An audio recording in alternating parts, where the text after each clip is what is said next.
Man, I went from a bag to a bag to a bag. I remember me and mama used to ride the cab. Pull up out the lot, no more lease, we paying cash. Show up to a crib, had the keys to a Jag. That's that light work, flexing so much it hurt. Used to rock hand-me-downs, now Versace down my shirt. I remember them days we couldn't wait for the first. Finally made me a meal, now we eating off the verse. Yeah, but I remember being hungry. Sardines, ramen noodles, and macaroni. Had that wick cheese sandwich with fried bologna. Don't want no pity, this part of my testimony. Yeah, I probably could've hit a lick with all my homies. Instead I played it cool and sat at home all by my lonely. You can go be stupid, I'll be fine with being phony. Cause I seen how that worked out for Sid and Byron and Joey. Now my brother's serving life in a day. Putting money on his books, gotta pray. Both families still grieving for a loss. Man, this is not a game you wanna play. Cause I went from a bag to a bag to a bag. I remember me and mama used to ride the cab. Pull up out the lot, no more lease, we paying cash. Show up to a crib, had the keys to a Jag. That's that light work, flexing so much it hurt. Used to rock hand-me-downs, now Versace down my shirt. I remember them days we couldn't wait for the first. Finally made me a meal, now we eating off the verse. Yeah, tell me what's worse, being hungry or stealing that woman purse. Both of my parents, they suffered a family curse. Now as a father, that got me on high alert. That's how it works, that's how it works. By 21, I should be 6 feet in the dirt, or in a cell, or in a hearse. I'm thanking God that with me it got reversed. To fitting in, I'm too adverse. The game dying, so I treat it like a nurse. It's hard work, I put God first. Not speaking truth is the way I reimburse. Cause I went from a bag to a bag to a bag. I remember me and mama used to ride the cab. Pull up out the lot, no more lease, we paying cash. Show up to a crib, had the keys to a Jag. That's that light work, flexing so much it hurt. Used to rock hand-me-downs, now Versace down my shirt. I remember them days we couldn't wait for the first. Finally made me a meal, now we eating off the verse.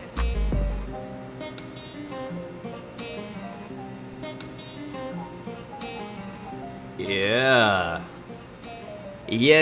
Check 1 2. What's going on, beautiful people? Welcome back. It's always good to see your amazing internet emoji faces. Welcome back, guys, to the stream. This is X-Plane11. Once again, can you believe that we are less than 5 days away from Microsoft Flight Simulator? It's about to go down, guys. The hype is all the way real. But until then, today we're hopping in some Boeing 787 Dreamliner action on X-Plane11 on Pilotedge network. I got it to work. I got my audio issues fixed. Thank you guys for your patience as usual. But pretty excited for today's flight. We only have one leg today.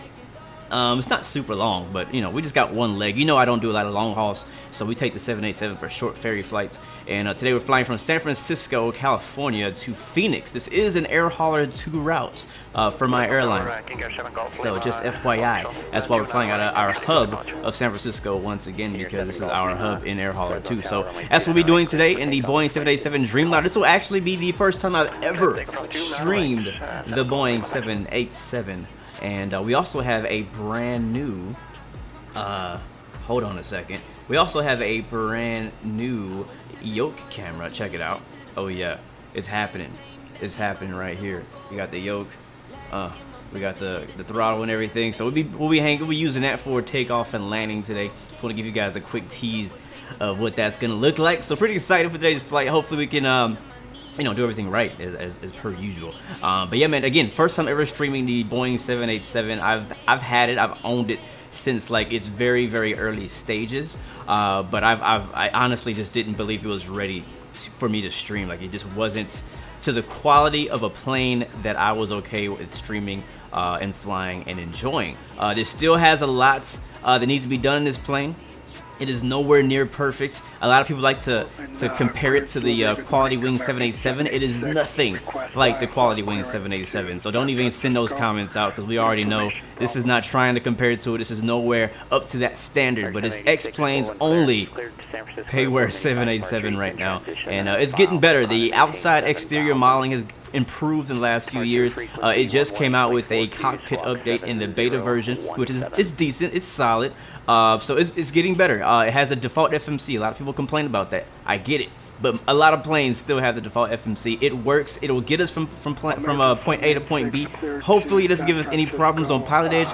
We shall see. What's what we're gonna be doing today? Let's go and do shoutouts really quickly before we get our IFR clearance to Phoenix today. Thank you so much, guys. MD10, welcome to the stream. Let me make sure I got everybody up here. Captain Reynolds, welcome back, man. Good to see you. Flying Dustman, Max Kafula, welcome to the stream. Patrick Salmon, Anthony Plays. Who else we got here? Captain Bombosa, welcome back, my friend. Good to see you. Welcome to the stream. Ramirez is in the building. What's up, my friend? Good to see you. Dougal, welcome back, bro. Two Scott Studios in the building. Yes, 787 on the PE network. This could be good. It could go very great, or it could go horribly wrong. We shall see. Who else? Aaron Nico 992. What's up? Welcome to the stream. Andaru, welcome to the stream. Good to see you. Good to see you. Elijah Slays, welcome to the stream. Good to see you guys. Summer Sim Pilot, welcome back, my friend. Let me go to the very beginning, because I know we have some VIPs here today. Max Vander Anchor, welcome to the stream. RJ Flight, Kyle, what's up, bro? Good to see you, man. I know who you are. Michael Washington is in the building. PS, what's up, man? Good to see you. Good to see you. High Champion is here as well. Becky, you can go to YouTube, because YouTube's going to show the real OGs who showed up early to the original start time. Let's see. Sassy Gaming was the first in the chat. We got Captain Speedbird, Max, something, Ray Aviation, and Blue Streak. I'm not sure if he's still here. Jesse, and Fly Guy, Ghost Rider. I think it says Robo, Supernova, and yeah, thank you guys again so much for coming through. Those of you who showed up early, I wanted to definitely give you guys a huge shout out for coming through and being here on time, even when I'm not. Wash 179, good to see you. And for the rest of you guys, thank you guys for joining in. As you guys know, we're on Pilotedge. Things are a little bit more serious on Pilotedge, so it'll be some times that I may miss some of your comments, all right? So just don't get offended. I'm trying to handle the plane, you feel me? You gotta fly first, chat later, right? So that's what it is. Dabs Weeks, what's up, man? Browning, welcome back, bro. Samurai Black is in the building as well. We are live on Facebook, YouTube, and on Twitch right now, baby. William Jr., good to see you. Chester, what's up, bro? All right. Let's get this thing started. We got some flying to do. We do. All right, hopping into the cockpit again. We're using air hauler 2, so that's what you see right here on this left side of the screen. We are boarding currently, 16 minutes left of boarding. And who was that? EKM Surfboard, thank you for the subscription. Welcome to the Blue Arrow family. We're also running self-loading cargo, or I think it was called something like that. Yeah. So we'll see if we can balance all of these different things while flying a 787 and handling Pilotedge. So obviously flying the plane comes first, everything else comes afterwards. I'm actually gonna take the shades off. There's my eyes so that I can see everything I need to see. So before we even do anything else with the aircraft, we're on ground power right now. Let me turn them down just slightly, and we'll turn the music down some too. Just has some little underlying music going on. And yeah, so we have the GPU on. That's basically all I've done, and I've aligned the IRS just to kind of get that out of the way. Other than that, we're brand new, fresh in the plane right now. Ain't nothing going on. So what we need to do is go ahead and call into San Francisco clearance, which is going to be on 118.2, and get our clearance to Phoenix. Hopefully they'll clear us as I filed. Actually, I haven't filed. So hold on, I just realized that I hadn't actually hit send on my flight plan. Just kind of like with me in text messages, I'll write this whole message to somebody and then forget to send it. Anybody else done that before? Alright, so I'm going to send that. Call sign will be United 116, cruising at 39,000, and our alternate will be Prescott. Via the Monterey 5. Alright, so we sent that. I'm also going to pick up the new updated ASUS. And just in case, I know like VATSIM, you have to pre-file your flight plan before you connect. I'm not sure if Pilotedge is the same way. We're going to disconnect from Pilotedge and then reconnect with Pilotedge with the call sign that we filed the flight plan under, and hopefully that will confirm that we got the right flight plan and everything like that. So we'll see what happens. Alright, beautiful. It's so funny, right before I started streaming today, Pilotedge wanted to give me some audio problems. I got a new web camera, and it was trying to take over my audio, and that's the reason I was having audio issues with connecting to Pilotedge. Alright, we got 15 minutes to get off the ground. Do I have the Flight Factor 8350? No, but I may pick it up. I have a bunch of points in the X-Plane store, and I'm thinking about buying it. Or using the points for it, so I get it for free.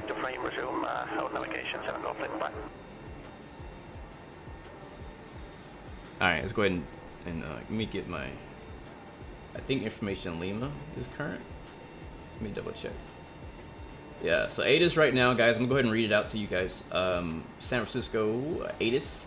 Winds are 330 at 7, 9 statute miles visibility, few at 800, overcast at 1200, temperature 17, dew point 13, altimeter 299 at 4, and then arriving runways 28 right, 28 left, departing runways 1 right, 1 left, ILS runway 28 right and ILS 28 left. Approach and use VFR departures, contact clearance delivery. Advise on course heading, altitude if flight following is requested. Readback all runway assignments and hold short instructions. Advise on initial contact. You have information, Lima, baby.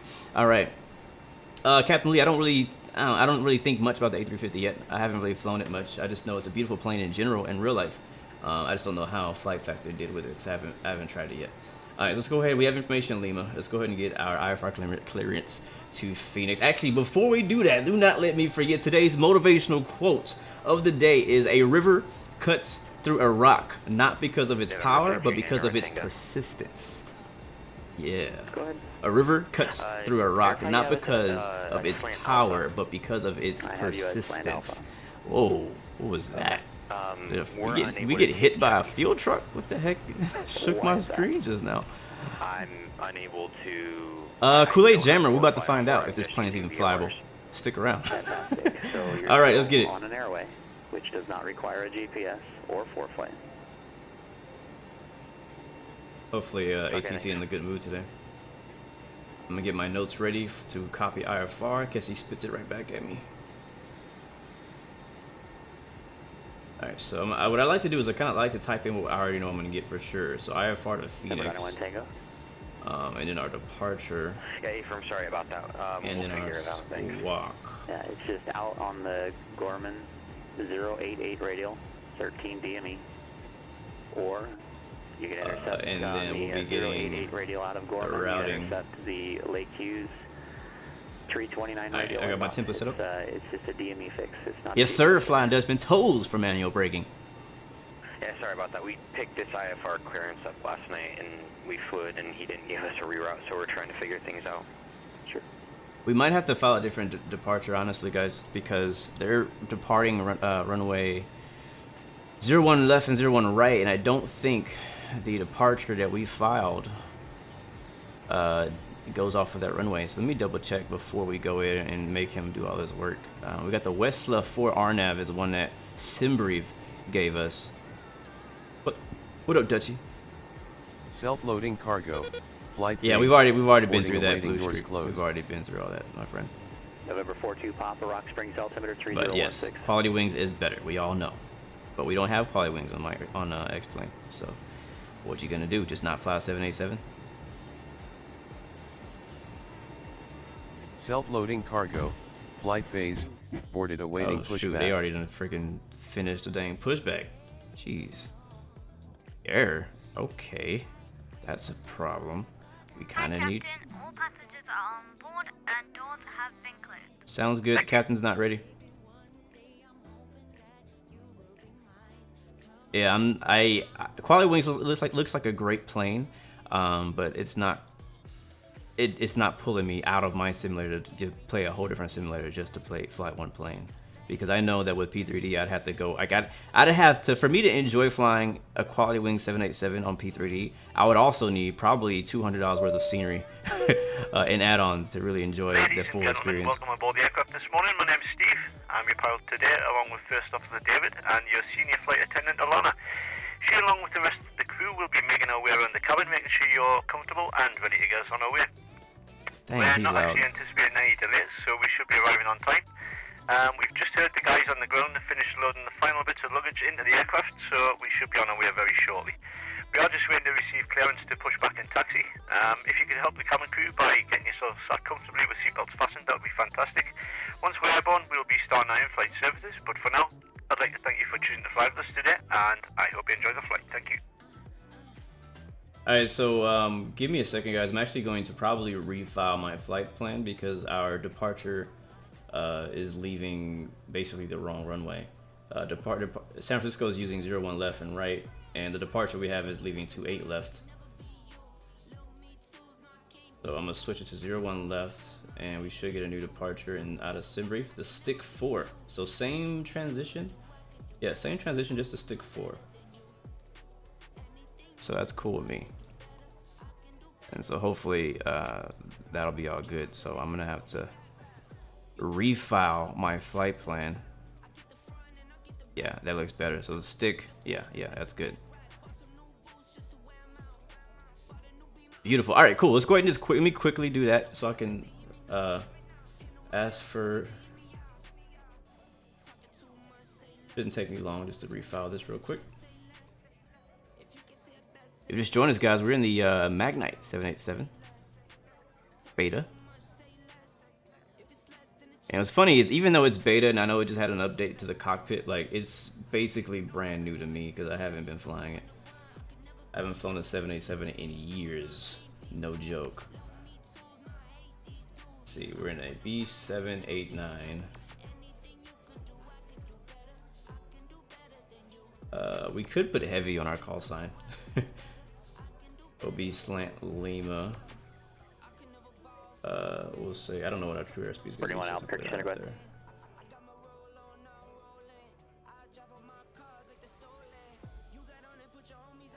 I'm looking for the Phoenix, San Francisco to Phoenix today.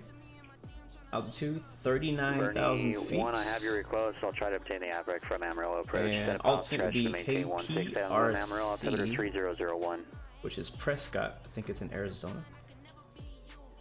And that looks good. So the stick 4 departure via Lotion. Bernie 1, all right, descend and maintain flight level 200 for now. All right, I'm following that. I'm actually going to disconnect again. Again, I don't know if I have to disconnect or not to follow the flight plan, but I'm just going to do it just in case. All right, flight plan filed, reconnecting the Pilotedge. I just cussed.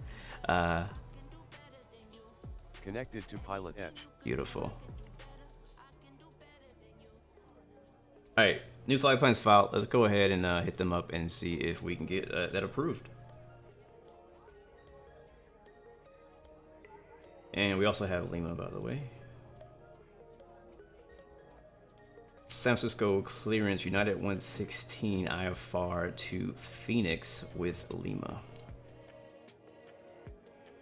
American 116, San Francisco clearance, standby. I think he called me American. Did I say American? All right, so he says standby. So he may be changing it. Who knows? It'd be so funny if he changes it back to the other one. That'd be hilarious. Be hilarious.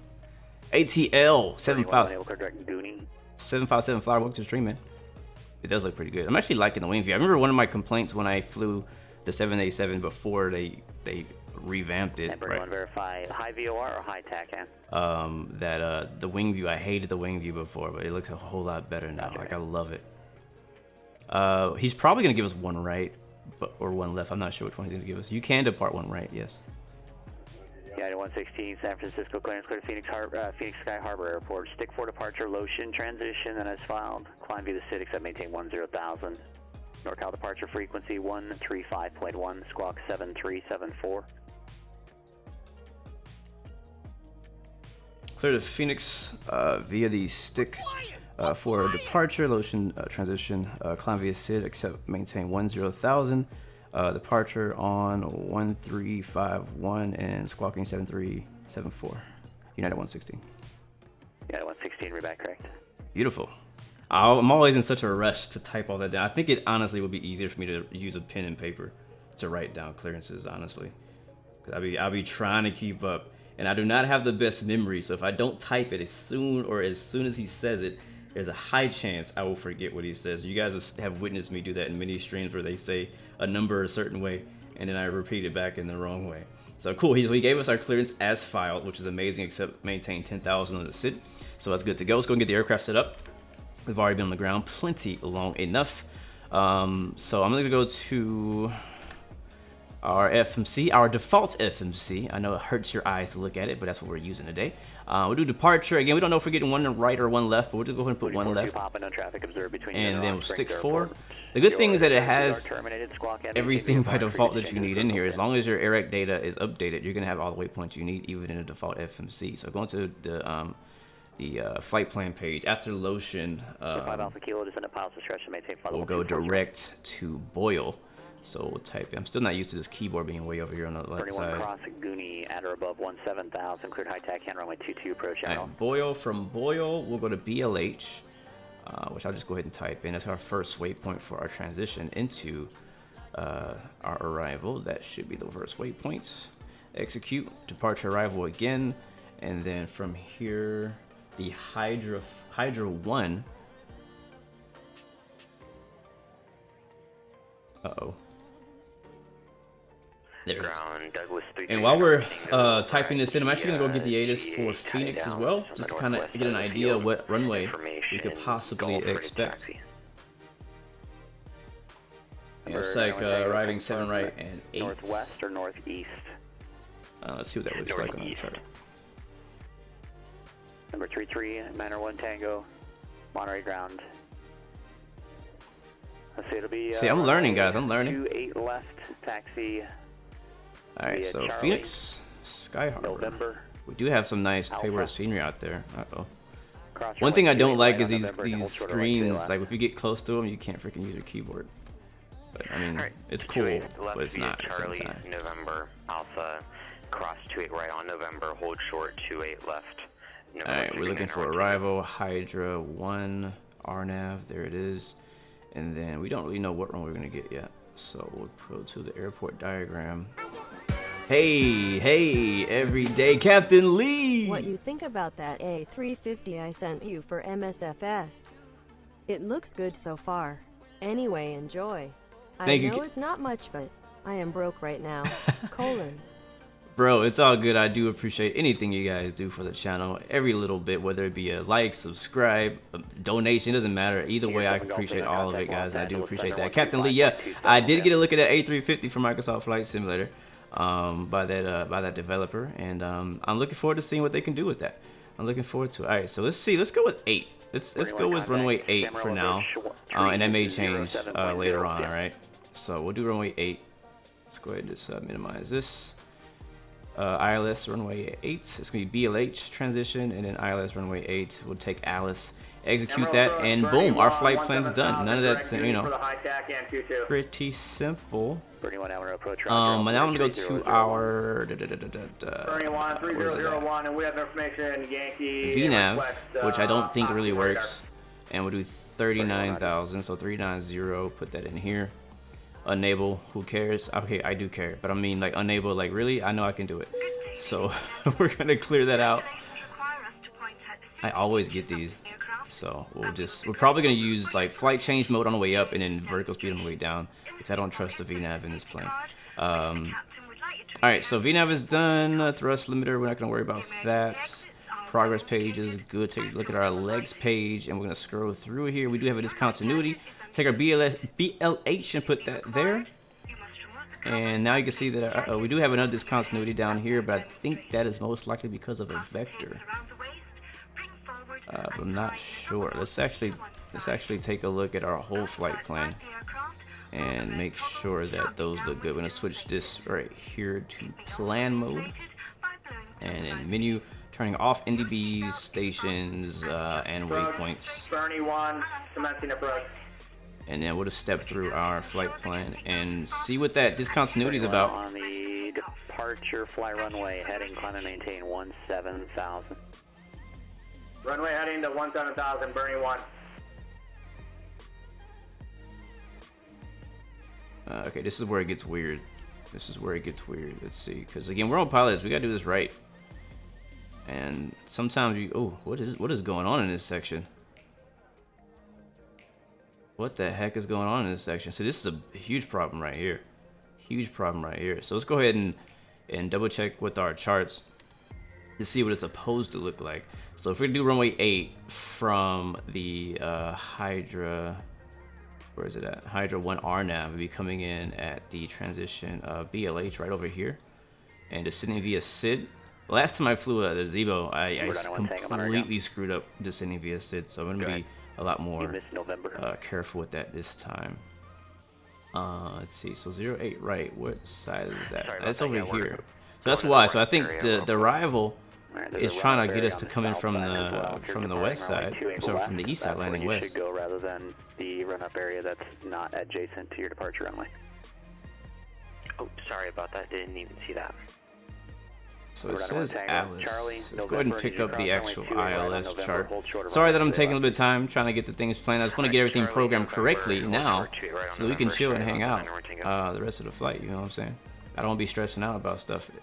Better to plan now, get everything done right now than, you know, all that. Kappa, yes, you can get the update now, man. Just need to you need to get the beta config file or something like that. Go to the Magknight Discord. That's where I got it. All right, so Alice. Okay, here's Alice right here, and I think this over here is Alice. Let's zoom in on this map. Let's see.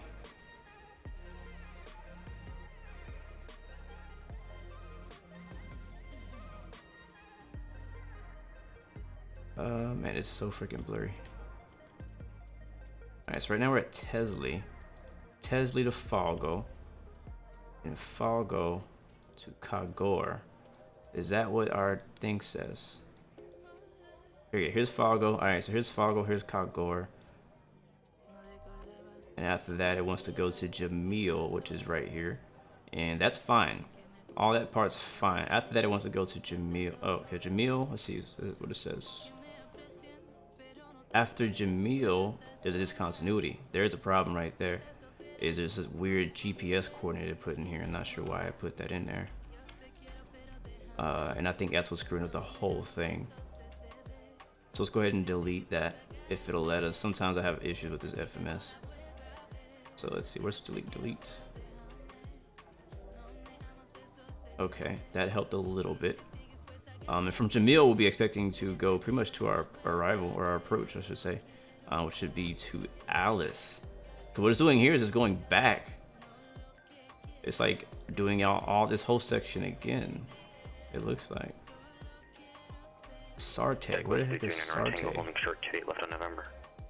Bravo 1 Tango, thank you. Cross runway 28 left, and if you want to head to the run-up area, that's perfectly fine. Just let tower know when you're ready there. Just, I'm doing good, man. Thanks for asking, Alright, bro. 28 left on November, and we'll let tower know when we're running. World premiere, how to correct which mistake are you talking about, man?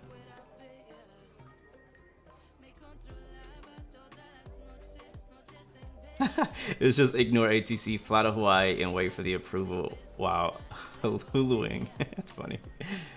What is these waypoints? Sarte, High Kid, I Like, and Jamil. So here's Jamil, which we already are at. Like, if we go back a page, we'll see Jamil here. So that means all these waypoints are like not legit, or maybe they are. I think they might. I think those are. Yeah, here they are. All right. So okay. Wait, what? There's two Jamils? Okay, I see the problem now.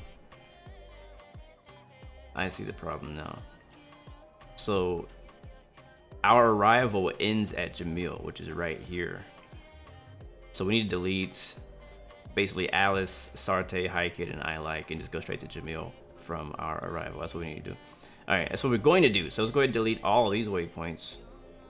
So let's see, if I wouldn't have like double checked this and compared this to the actual chart, we would have freaking been flying circles around Phoenix, and then freaking Phoenix approach or Phoenix Tower be like, hey, United 116, where you going? And I've been in that situation before on Pilotedge, and I ain't trying to do it again. So you see why I'm being so like, you know what I'm saying? Yeah. Anyways, hit delete, and we delete this one, and delete this one, and delete this one, and delete this one. 31 Amarillo Tower. Okay, it won't let me delete it. You suck. At 19er, runway 22, cleared for the option. Check wheels down. Let's just... runway 22, standby gear. Thank you, my friend Brownie. Thank you for the cheers, my friend. I do appreciate that every time. I'm gonna click on Jamil, and I'm actually gonna merge it with this Jamil. It's gonna need to be at 3,000 at that Jamil. That'll also change up our... Okay, weird. Why isn't it deleting this discontinuity? Okay, that's annoying. November 809091, it's system 172 at the GA parking. We'd like to clearance into the pattern. Yeah, I don't know what reason, guys, but for some reason I cannot. Okay, there it goes. It's gone. I think it's gone. Okay, cool. I was like, for some reason I cannot delete this discontinuity. What the heck? All right, cool. So now we got Kagar to Jamil, which again, Kagar is our final waypoint on our actual arrival, and then Jamil is the first waypoint that we're gonna be intercepting, basically the localizer. For runway 8. Hopefully we get runway 8, because if we don't, then all of this has kind of gone to waste, to be honest with you. So yeah. And then next, I think we got WhatsApp, and then runway 8. So we'll request runway 8 in Phoenix if they'll allow us to have it. So let's go ahead and execute. And now you can see that our flight plan looks a lot better, a lot more smooth. And yeah, to answer your question, World Premiere, discontinuities are not necessarily mistakes on FMC. It's just a lot of times ATC needs to vector you from that position to get to the next waypoint or to the approach. Sometimes it can be a mistake if you input something wrong, but usually it's not a mistake. Usually it's just you need to do vectors from that area. You just follow the right heading that the chart says.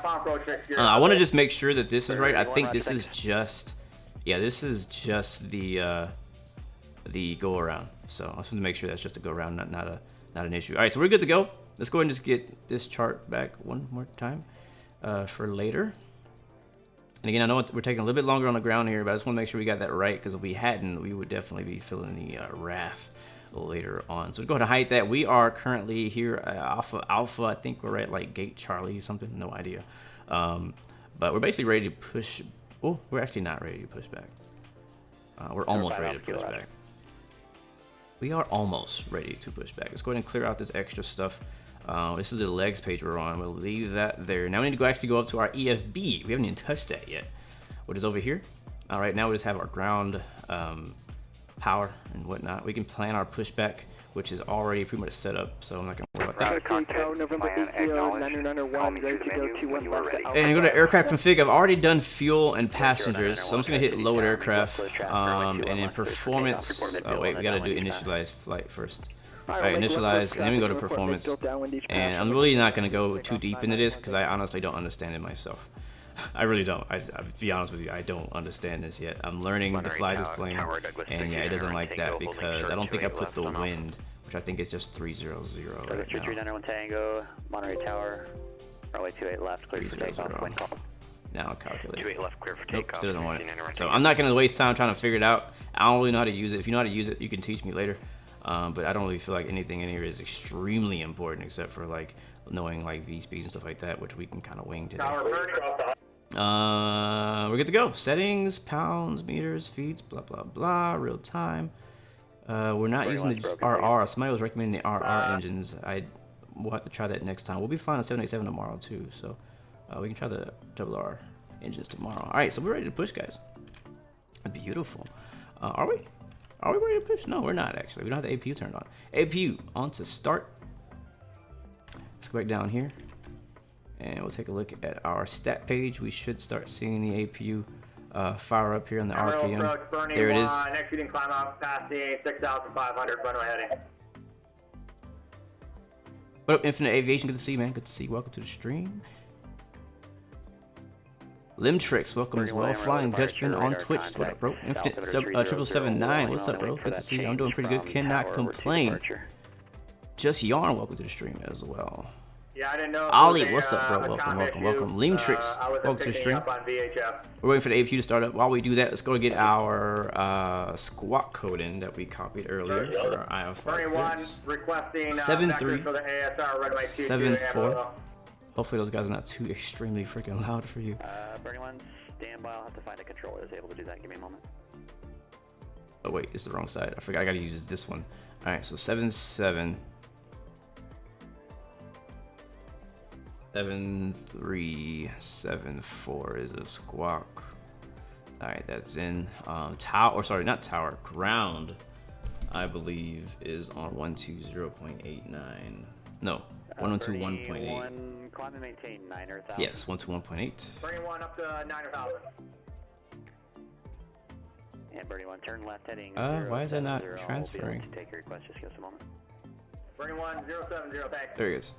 Alright, now we're on ground. And tower, will be on Tri-State Tower, November 80-90901, reporting midfield downwind, runway 21 left, requesting touch and go. 125? Number 0-90901, if you have a mode C transponder, turn it on, squawk altitude. 1205, Runway that's what it is. 21 left, cleared for the option. 21 left, clear for the option, we'll get the transponder up for you, sorry about that, 991. Alright, that's in. Oh, Javion Johnson, good to see you. Welcome to the stream, bro. 1 Tango, contact NorCal departure. Alright, we are going to call our handy dandy pushback truck. Actually, wait. I keep forgetting that we're waiting for APU. APU Gen's coming on. And now let's get this. We really haven't done anything up on the overhead. We just had ground power turned on. That's it. That is all. NorCal departure, November Tow power, battery test, 1,400, window heat. climbing 6,000. Hydraulics, I do believe, come on now. Number 331 Tango, Monterey departure. Oops. NorCal departure. Passenger signs, 2 on. Land lights are already on. We can get some overhead panel lights a little bit. It's a little bit overcast and cloudy in San Francisco today. Cargo fire, not going to touch that. EEC doesn't even work. Pumps, we do have fuel, I believe, in all 3 fuel tanks. We'll double check that though. Fuel cooling. All this is going to go to auto. Packs coming on, trim air coming on, and we're gonna do wing anti-ice to auto. And I may not be doing any of this in the right order, but I'm just kind of getting it turned on. It doesn't seem to affect the plane too much if I don't do it in the right order. All right, let's switch this back to map mode. And yes, departure 3 minutes late. Don't care. Ground services. Actually, we're going to start pushback, so I'm going to call Ground pushback cockpit, truck. tow And is disconnect driving. ground units.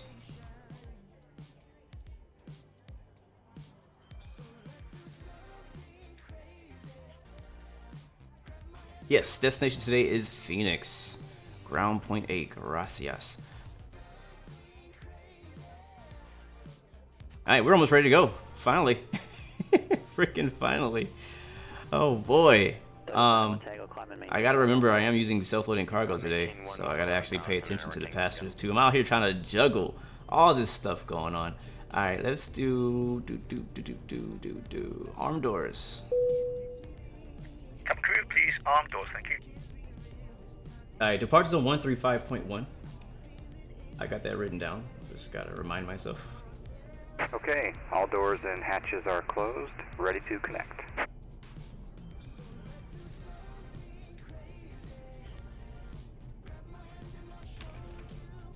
Stormy in New Jersey at the moment, huh? Might have to fly out there later. Total distance today is 612 miles.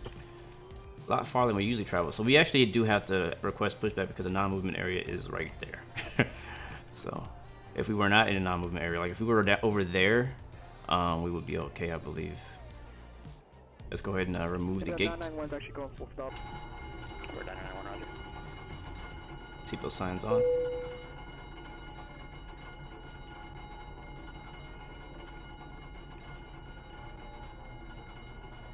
So connected. I gotta put in the bypass direction inserted. / wind speed in the performance calculator for your V speeds. Let me see. What is it? Current winds. Where's the sky? Oh, there it is. Number 330 at 7. So We're heading 040 and then running go. 330 oops, /07. Let's see if that works. We'll take the next left turn there for you. Take off weight below the basic mass. I don't know what they're trying to tell me. So, like I said, I don't understand this thing yet, so I'm not gonna waste any more time trying to figure it out.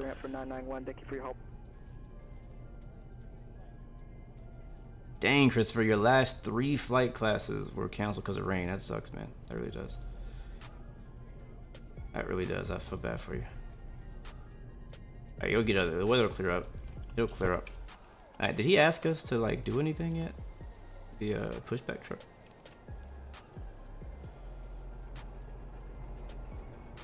Is he waiting for me to like to?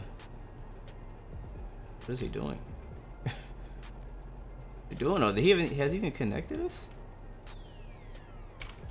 trying to like find the view so I can see. I think he has. I think he's waiting for us.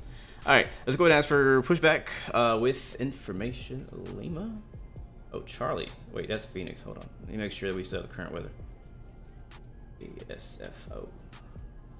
Lima's current. Kilo Portland, altimeter 3007. Descend at pilot's discretion. Maintain 16,000.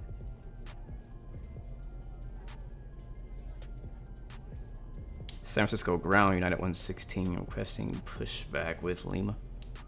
Actually, I don't want to do that for that's on ground. United 116 San Francisco ground. Say your position. Does your push require you to take a movement area? Yes, pushback is gonna be in the movement area. We're at gate, I think it's Charlie 66 for United 116. Did I say Charlie 66?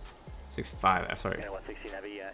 Generally when you need a push onto a taxiway or a runway, just identify which one you need. I don't see it because your transponder's not on. Gotcha. Alright, where are we? Alright, sorry about that. United 116, we're at gate Alpha 65, and we need to push back onto Alpha. November 901 Tango, turn right, heading 090, then when it will proceed direct to Salinas VOR. We're heading 090 and we'll proceed direct to the Salinas VOR 901 Tango.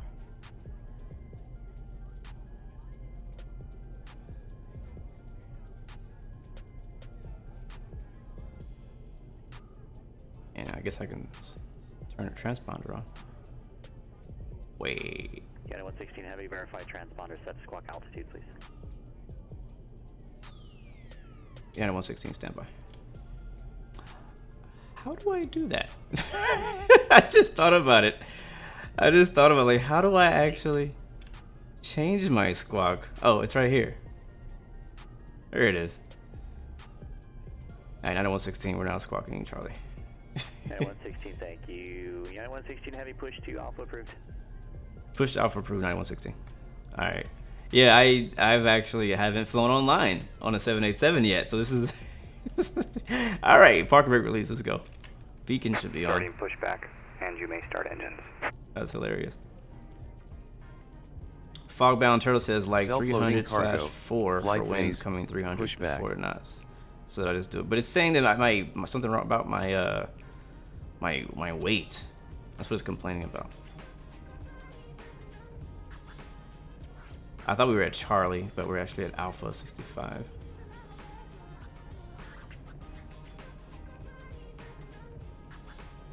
You also need to set your 0 fuel weight. And 991 will be back later. Thanks for your help. No worries. Alright, well, you guys have to teach me how to do that later, because I don't want to delay the flight anymore. Trying to learn. I always save learning for off stream. But I do learn a lot though from you guys in the chat, so I'll definitely be taking your advice. So we climb via SID, except maintain 10,000. We got that programmed already on our altitude. We're finally pushing back.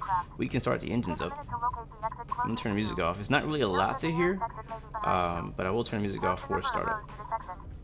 Should the cabin experience sudden pressure loss, stay calm and listen for instructions from the cabin crew. Oxygen mask I like that will drop song down too. from above your seat. Place the mask over your mouth and nose, like this. Pull the strap Like this. behind it. If you are traveling with children, make sure that your own mask is on first before helping your children. In the unlikely event Alright, in the 787 you actually can start both engines at the same time, which I'm not used to, but that's what we're gonna do. So engine 1, engine 2, and you don't have to turn off the packs. And way over here is our start switch, start 2 and start 1. Please take a moment to review the safety data card in the seat pocket in front of you. Thank you for your attention. We hope you enjoy the flight.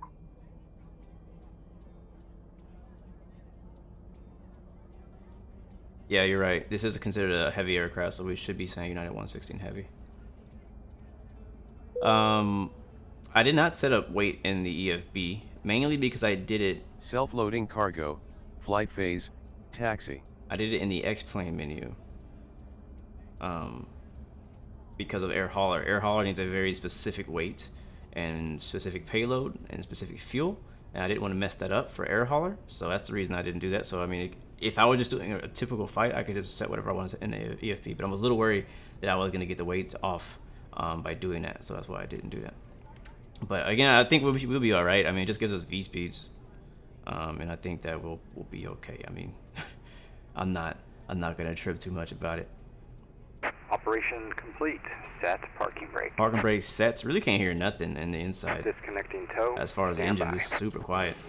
Outside, you can hear a little bit.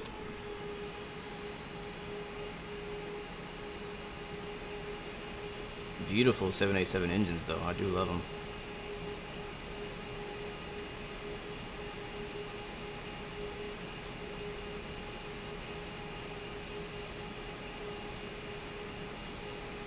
That's a problem, Christopher. You definitely need to get your sleep before you fly. I'm not sure how long your flight lessons are, but you definitely want to get some sleep before the days that you fly, so you can get you can be as alert as possible. This is San Francisco. This is the freeware, Mr. X, San Francisco. 777 is also considered heavy. 777, 787, A350. Obviously the A380, the A330 is considered heavy. I think you could say heavy in a 757 even. I did not get the A300, no.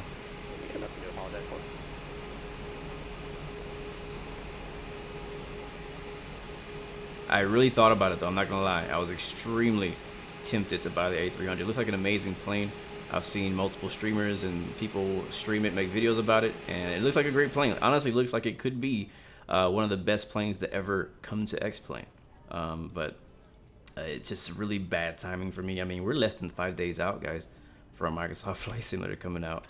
And $90 to go to an A300, I just couldn't swing that right now. Fuel pump left and right, fuel low center, electric IFE seats off. Did I miss some things?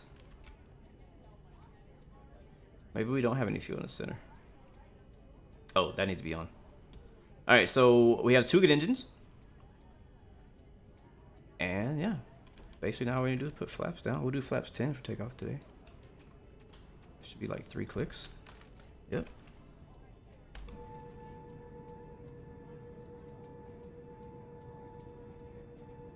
All right, we're ready to go. All right, expecting runway 0. Actually, he didn't actually give us a runway assignment. He just said the ADA says 01 left or 01 right. So either way, we're going the same way to taxi to it. All right, so a real quick flight control check, guys.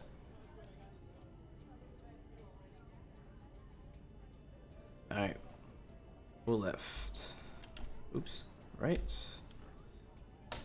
Back and forward. All right, we're free and correct, baby. My rudder pedals as well, and those seem to be working too. Number 5 Alpha Kilo, descend and maintain 12. All right, we're ready to go. Contact Portland approach now 124.35.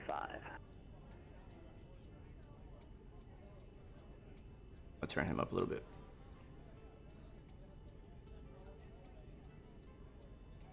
San Francisco ground, United 116 Heavy is ready to taxi with Lima.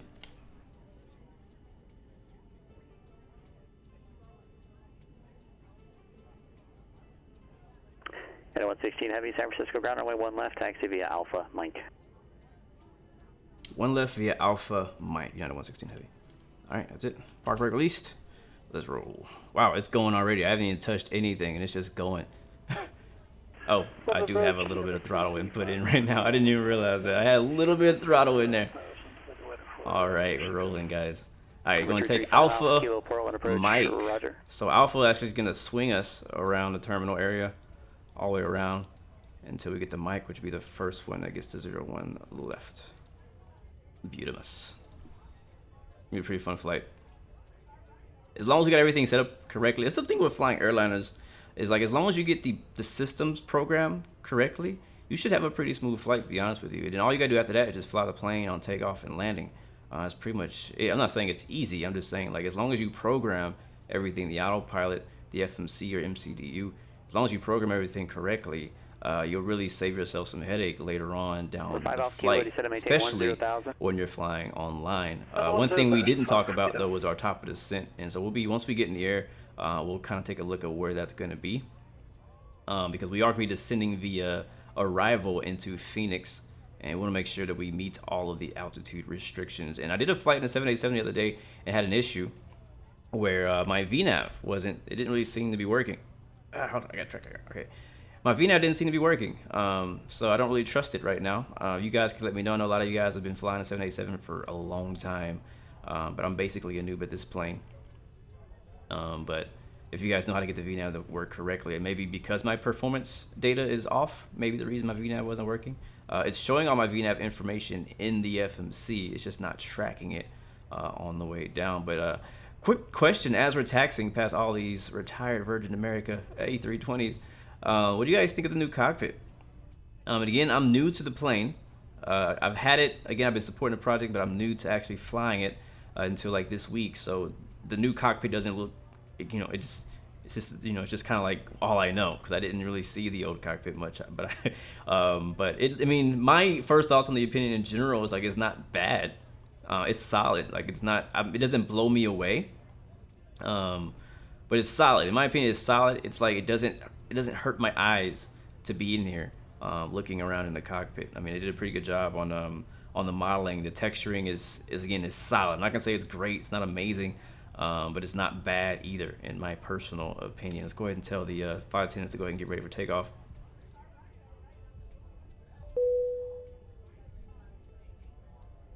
Cabin crew seats for takeoff, please. Thank you.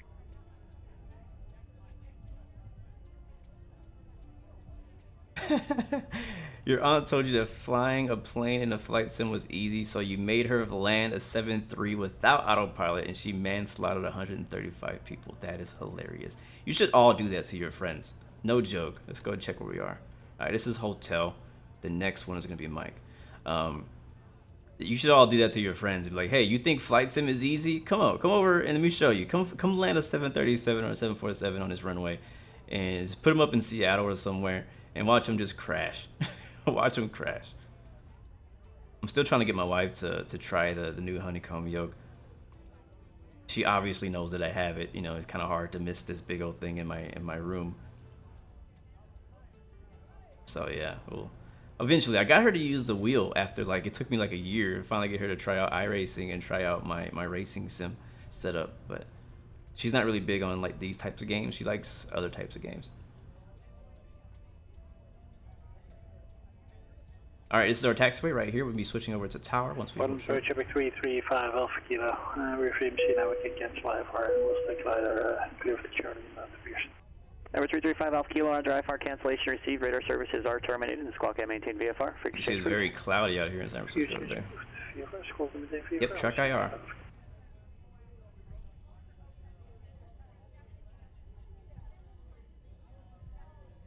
There's one left at Mike. All right, park and brake on. Make sure that's idle. Do our final checks and switch over to tower. Uh-oh, hold on. Oh, here we go. How did I get to radio? Oh, VHF. There it is. VHF, and then tower is on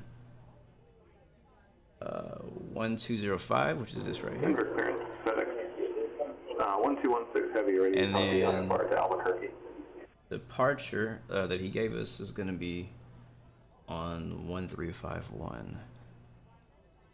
It's going to clear all that out. 1216 heavy Denver clearance, cleared Albuquerque Airport. SUDS 1 departure. Then as filed. Climb via the SID. Squawk 5. Turn flight director on. All right, gotcha.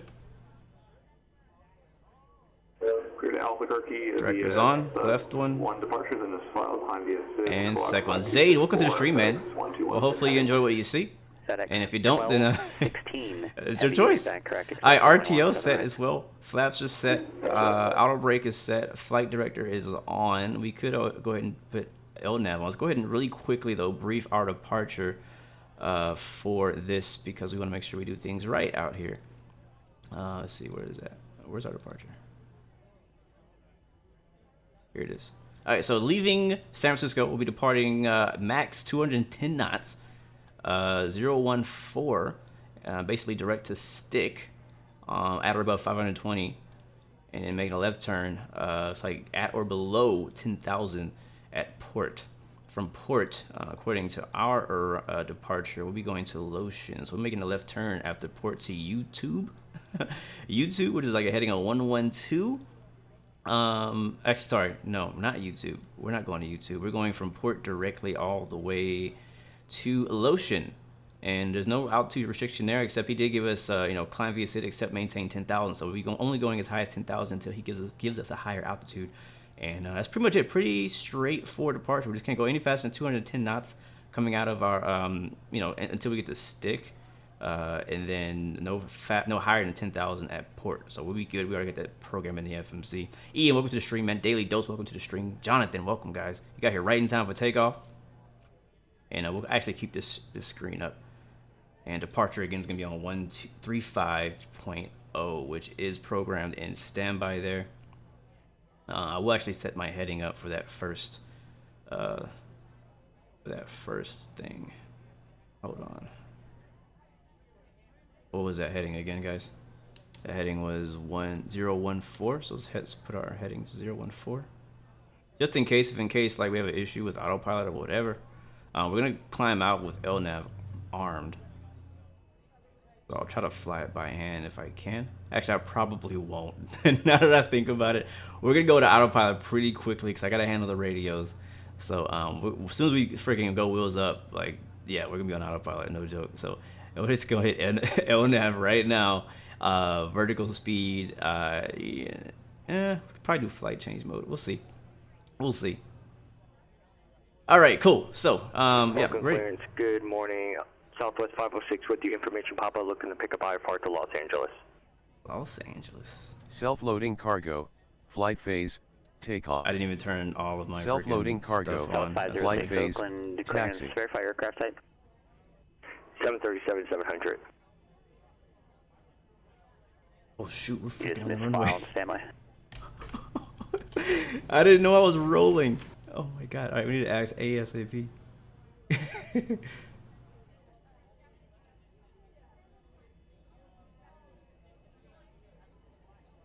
Alright, he says standby. San Francisco Tower, United 116 at Mike. At 01 left, ready to go. United 116 heavy, San Francisco Tower, runway 1 left, cleared for takeoff. Self-loading cargo, flight phase, 01 left, clear for takeoff, United 116 heavy. Alright, park brakes. South 5060, open clearance clear to Los Angeles Airport, Candle 4 departure, eBay transition, let's then go. filed. No sir, we're on Pilotedge, baby. Squawk 7431. Alright, flaps are set, RTO is set. Alright, Southwest 506, clear to Los Angeles Airport, Candle 4, then eBay transition, then climb via the SID. Autopilot armed. 7431 on the squawk for Southwest 506. And we have our departure in the box. Squawking Charlie. There's actually a problem with the flight attendants, it looks like. Oh, passengers aboard. Well, who cares about them? Let's go. All right. Oh, wait. I almost forgot. I'm not used to this yet. I almost forgot. We got the flight stick. We got the Yo camera. Let's go. Hey, now we're ready, baby. You see what's happening. Let's go. All right, power up. All right, park brake released. There's game sound. There should be game sound. Don't tell me there's no game sound. Yeah, it's just very low. I don't know why this plane's so freaking quiet. All right, continue. 80 knots. 100.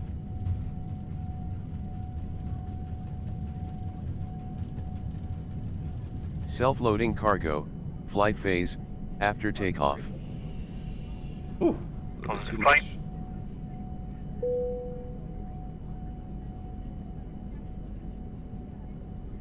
Alright, we're up. Autopilot on. 1000. And auto throttle, flight change mode.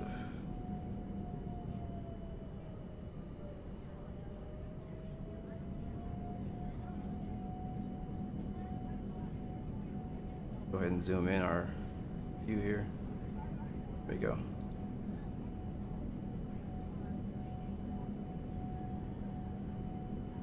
Yes, this is what I was opening. Heavy, contact NorCal departure. Contacting departure, United 116 Heavy. Yeah, this is what I opened in the box yesterday on Instagram. Self-loading cargo, flight phase, climb. Jesus, we climb like a freaking rocket right now. Holy crap. Bring that back. Flaps up. NorCal departure. United 116 Heavy is passing 4,300 for 10,000.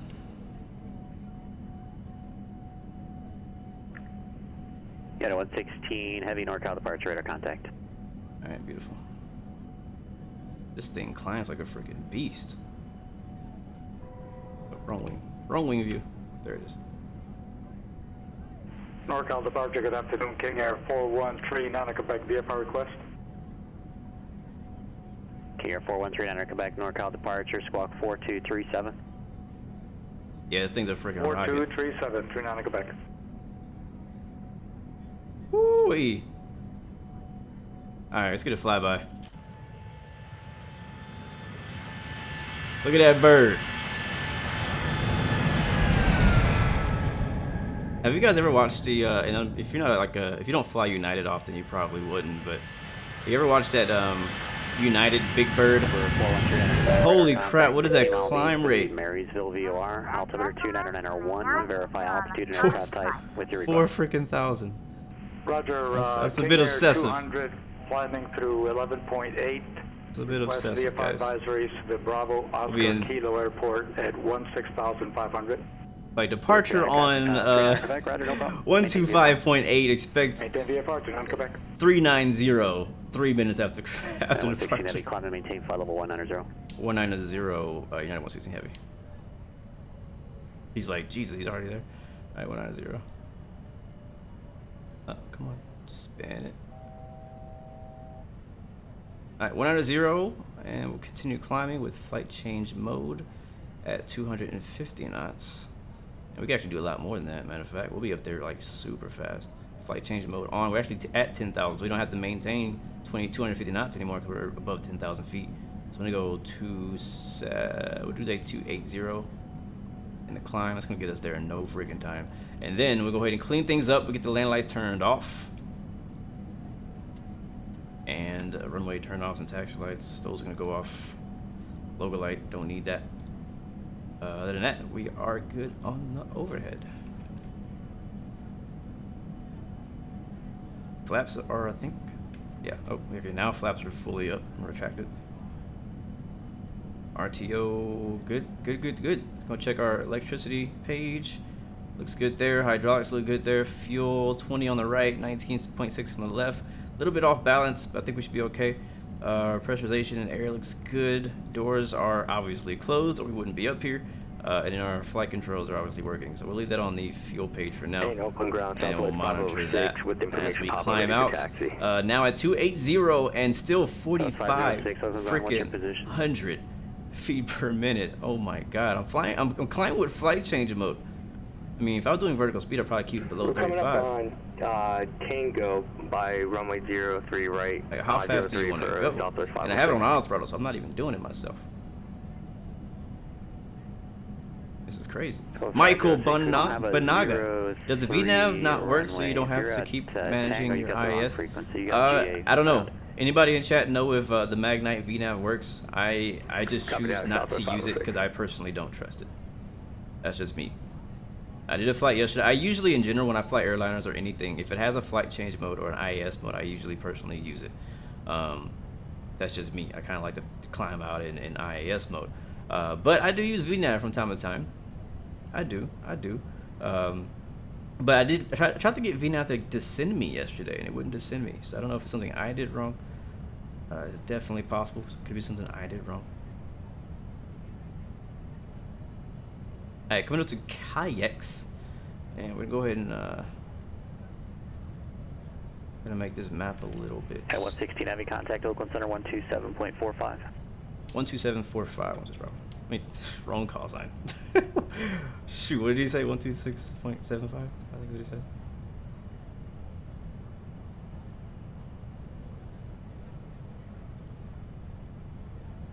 I hope that's what he said. Yes, push to talk is a white button in the back. Hopefully I got the right thing. Open departure. United 116 Heavy. We're leveling off at flight level 190. Watch it be the wrong freaking. I bet you that's the wrong freaking. It's the wrong freaking. What did he say, guys? What did he say? Cause I got the wrong darn. 12. I thought he said 12675. Go back. Departure United 116 Heavy. I'm sorry. Can you repeat that last radio? United 116 Oakland Center 127.45. Oh, thank you. 127.45. United 116 Heavy. Yeah, I knew I got that wrong. Alright, now I'll switch back over.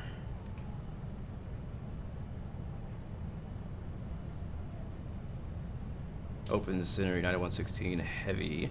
We're level at flight level 190. United 116 Oakland Center, climb maintain flight level 390. Up to 390, United 116 Heavy. Alright, 506 Oakland ground runway 30. That's gonna be our cruise level. Tango, uniform whiskey. I told you guys we're gonna get out there like super fast. Like the fastest climb I think I've ever had in an airliner. Like ever. And we'll use vertical speed this time. We'll chill it out. I think the passengers have had enough of the ear popping today.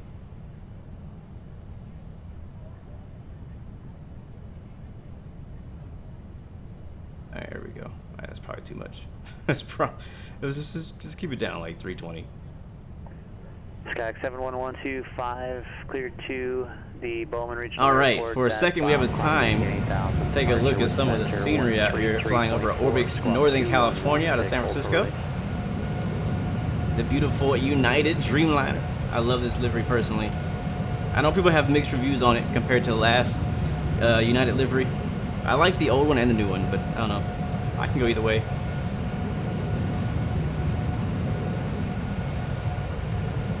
Alright, we're gonna go ahead and let the passengers, you know, do their thing. We're actually gonna let the flight attendants start to serve up. We'll start doing release for departure, clearance void if not off by 1730 Zulu. Time out 1707. If off by 1730, call back with your intentions by 1735. Yes, sir, Mustafa, my friend. Microsoft Flight Simulator less than 5 days away now. This time next week, we'll probably be flying the Boeing 787 on Microsoft Flight Simulator. Maybe. We'll see. If it's any good, we may be flying it next week. Looking forward to it, guys. Looking forward to it. Looking forward to flying with you guys. Hopefully you guys will come out and we can do some crew flying. Definitely gonna do some bush flying. We'll do some airliner flying. We'll do some GA, sightseeing. We're gonna mix it up for sure. Probably even do some water landings most likely. Fogbound Turtle says, you're a courageous one. Why is that? What makes me so courageous?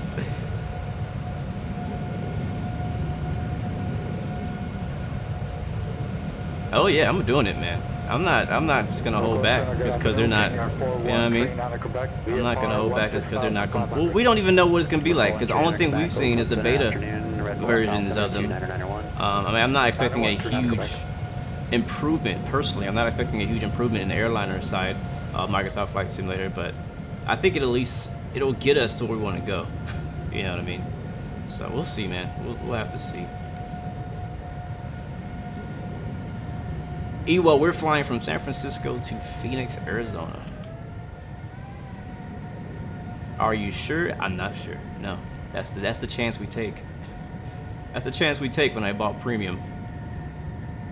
So we will have to see. Oops. So it's 506 Oakland Tower, runway 30, cleared for takeoff. Wind at 3006.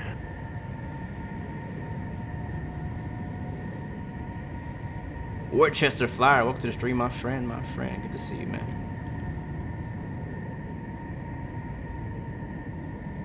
Alright, passengers are feeling a little bit better now that we've taken off. We departed about 15 minutes late, according to our schedule, but now we're just gonna go ahead and serve them up some alcoholic drinks, and I think they'll forget everything.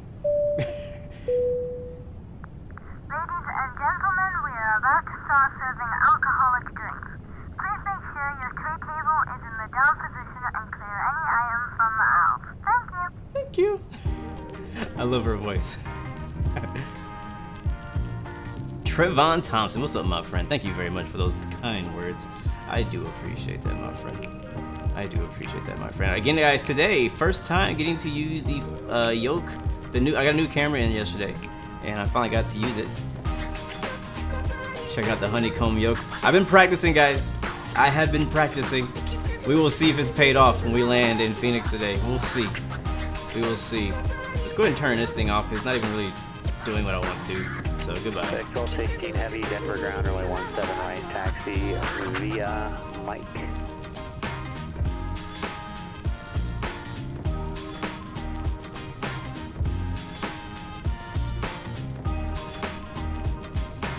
So 506, contact NorCal departure.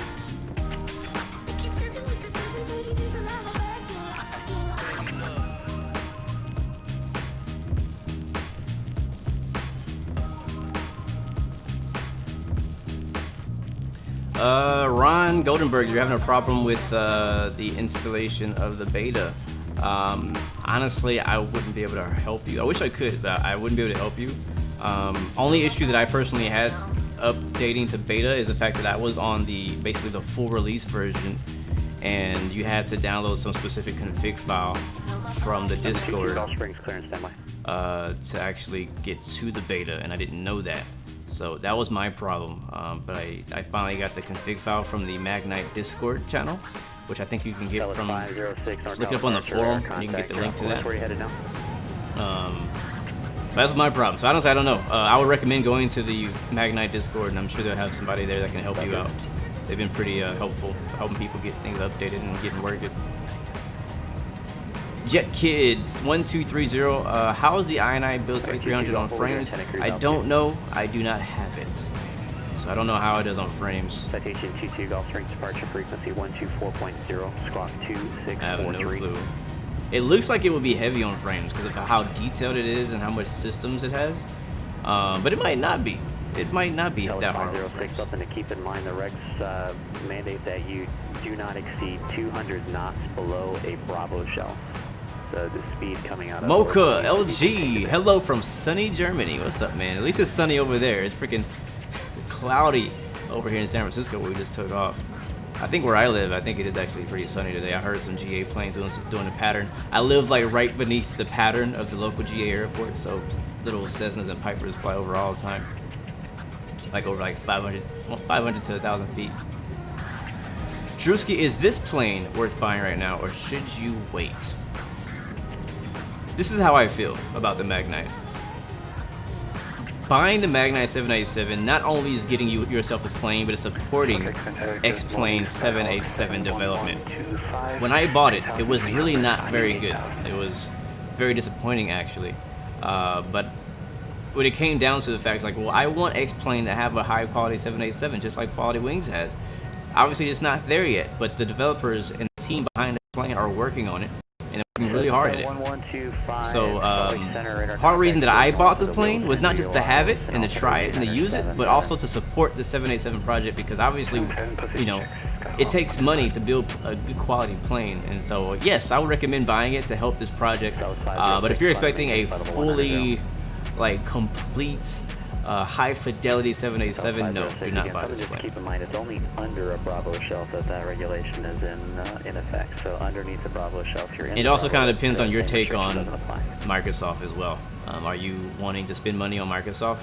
Maybe save your money on X-Plane and buy in Microsoft. Maybe wait till Microsoft comes out, right, and then decide whether or not you want to invest more money and time into X-Plane. So that's kind of where I am personally. Like, I know I'm still gonna play X-Plane. Like, I'm not leaving. I'm not just gonna ditch X-Plane when Microsoft comes out. We're still gonna jump into Sim and do some Microsoft. I'm sorry, do some X-Plane from time to time. We're at cruise now. Ladies and gentlemen, from the cockpit, just to let you know, but capital clearance departure with NorCal 127.4 squawk 5401. So many voices right now. As possible to minimize any disruption to your journey. As a cabin crew make their way around the aircraft, please make sure the aisles are clear of any items. And then wait, relax and enjoy the flight. Thank you. Beautiful. Ladies and gentlemen, the captain has cleared up the seatbelt sign, so you are free to move about the cabin. FX 1216 heavy to ground. Alright, we're also gonna start serving some drinks. Again, if you're wondering what all these noises are, they're coming from self-loading cargo. It's another add-on application FedEx 1216 heavy. that kind of adds flight attendants and passengers. Taxi over 10 minutes ago and you still haven't moved. Oh, ouch. And you can simulate having passengers and taking care of them, so they have a satisfaction rating and stuff like that. So right now our satisfaction rating is 79%, and I'm starting to serve them some drinks. Alcohol service is already in working, and they're watching a movie, so they'll be happy by the time we get there, as long as we don't have a hard landing. That's self-loading cargo. And yes, the yoke is awesome so far, man. Number 22 Golf Springs ground runway 17 right taxi. Welcome back, Patrick. No problem, man. Thank you for coming through. And 17 right, November 22 Golf runway 17. And Jet Kid, no, I did not skip over how the INI build is on frames, because I don't know. I don't have the plane. I haven't tested it myself, so I don't know how the performance as far as frames are going to go on different systems. If I had it, I could tell you. But again, kind of where I stand on that personally, and again, I really debated on buying that on Monday when I saw it come out, because it looks like an amazing plane. It looks great, like it really does. From the outside looking in, 458 November Delta, it looks like an amazing plane. But the issue for me is like, well, Microsoft comes out in a week or less, right? And I don't know what add-ons are going to be coming for that. So like, rather than spend the 90 USD to buy the INI built A300, that I personally don't even know how much I'm gonna fly it. It might be, even if it's a great plane, like the TBM is an amazing plane, but I don't fly it as much as I should, right? Same with some airliners. So I'm like, I'll rather wait till Microsoft comes out, we see what they have to offer in add-ons and timeline for other add-ons to come out for airliners, and then maybe I'll go ahead and go back and buy the INI built A300. I'm not saying I'm never gonna buy it. I'm just saying right now it doesn't make sense for me financially and strategically to go and buy that plane. I'd rather just wait it out. I got plenty of planes that I have not given enough attention to. Oh my god. Southwest 506. The turbulence. Alcohol service. 330 Southwest 506. That's for future flights. Once you get a climb and maintain instruction via the SID goes away, okay? Copy that, 506. Alright, let's put the seatbelt sounds back on. Turbulence, guys. I'm sorry. They're screaming. Aviation guy, welcome to the stream, man. Good to see you, man. K9er, welcome to the stream as well, man. I look like Kanye West. Well, I'll take that as a compliment. He's very successful. Thank you. I actually forgot to change my shirt, but it doesn't matter.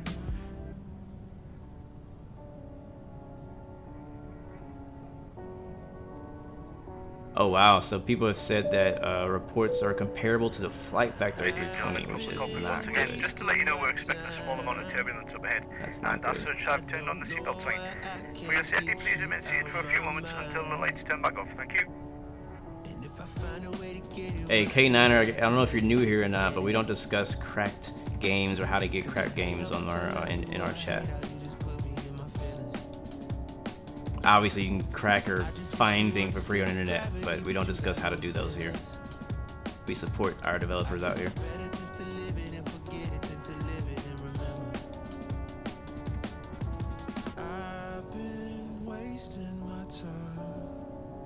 The Zebo is, for me, some people don't, but for me, the Zebo is also very actually difficult on frames. Alright, we're gonna go ahead and try to do the seatbelt signs off again. The Zebo is actually pretty difficult for me on frames. Like, I don't get very good frames. Like, right now, I'm getting way better in the 787. I'm actually impressed how good of frames I get in the 787 compared to my other aircraft.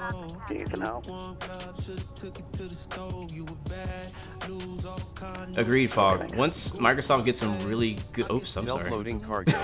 Drink service completed. I just hit the camera. Once Microsoft gets some really good third-party add-ons for airlines specifically, it will definitely be very difficult to come back to X-Plane 11 for sure. And this is one of my predictions as well, is that kind of knowing that Microsoft wasn't going to have a massive variety of airliners in the beginning, and airliners being the most popular thing for the flight sim community to fly. I mean, again, they do have two decent airliners that people are going to want to fly. Is that a plane ahead of us? Look below us, off our nose.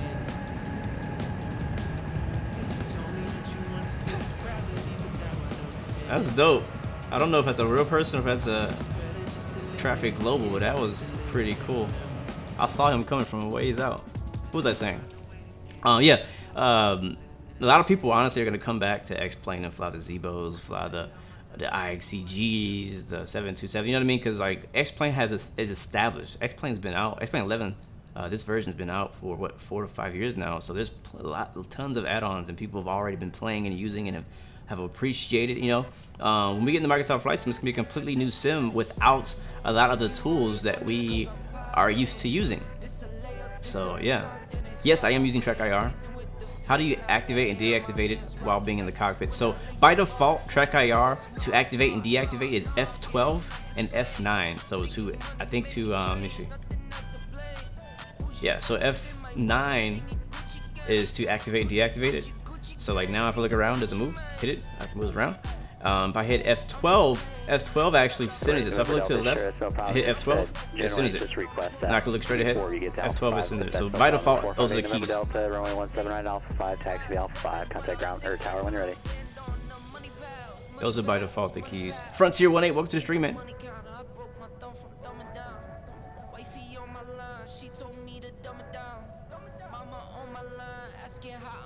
Juju Prince, welcome to the stream, my friend.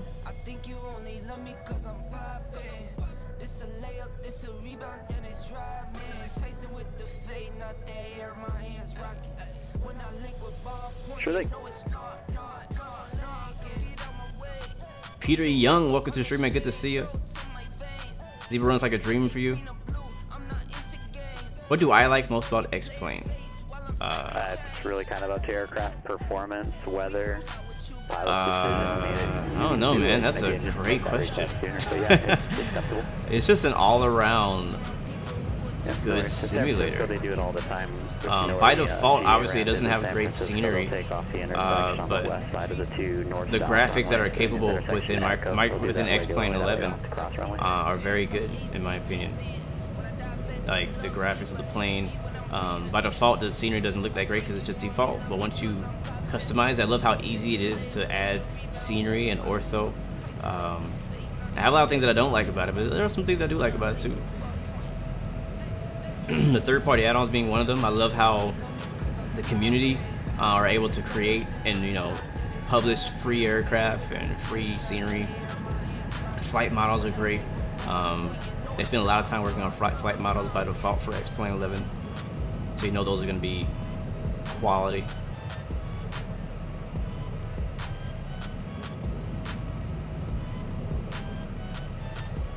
Rotation, aviation, welcome to the stream. J-Mac, free drinks on an airline. What movies you got?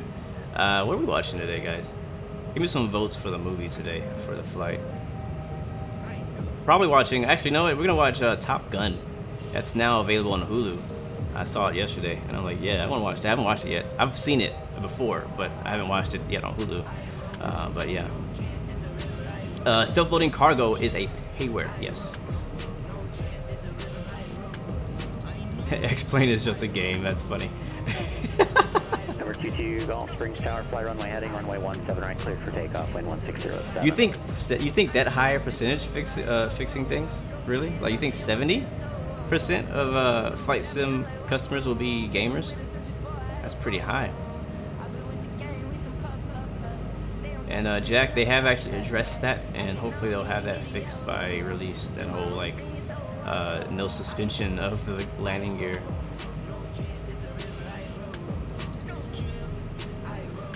One of the reasons that I wanted to fly the 787 in X-Plane today was because I wanted to, because I haven't got to fly the 787 in Microsoft Flight Simulator. Nobody has, or at least nobody except for like the devs.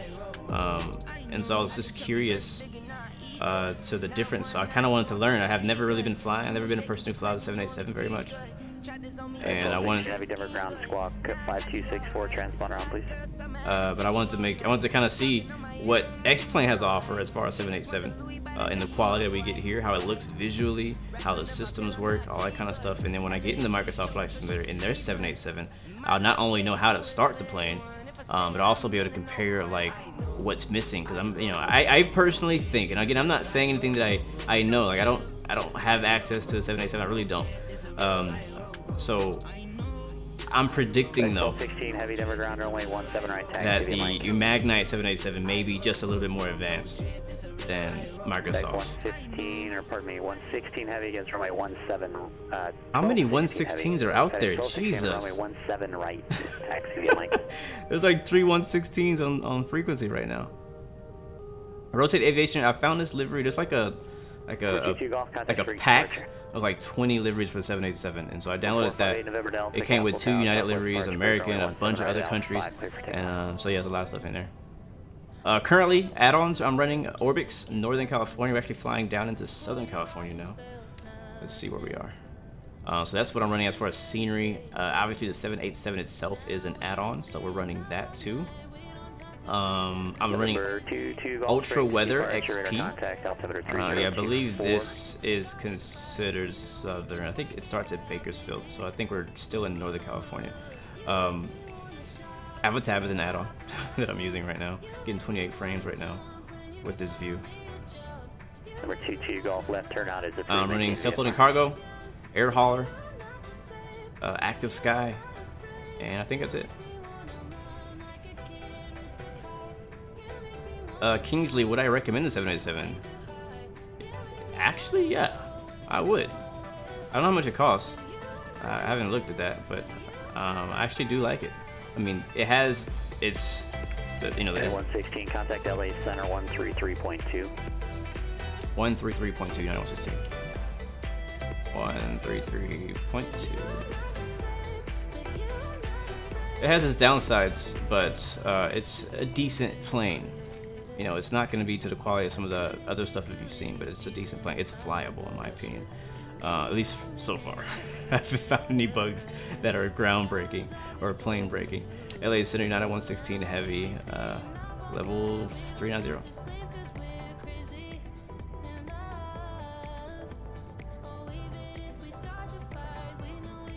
You're flying from London to Heathrow to Miami right now on the British Airways. That's how long is that flight? What, 14, 15 hours? Maybe 10, maybe 12? We never hit standard. That was a mistake. There we go.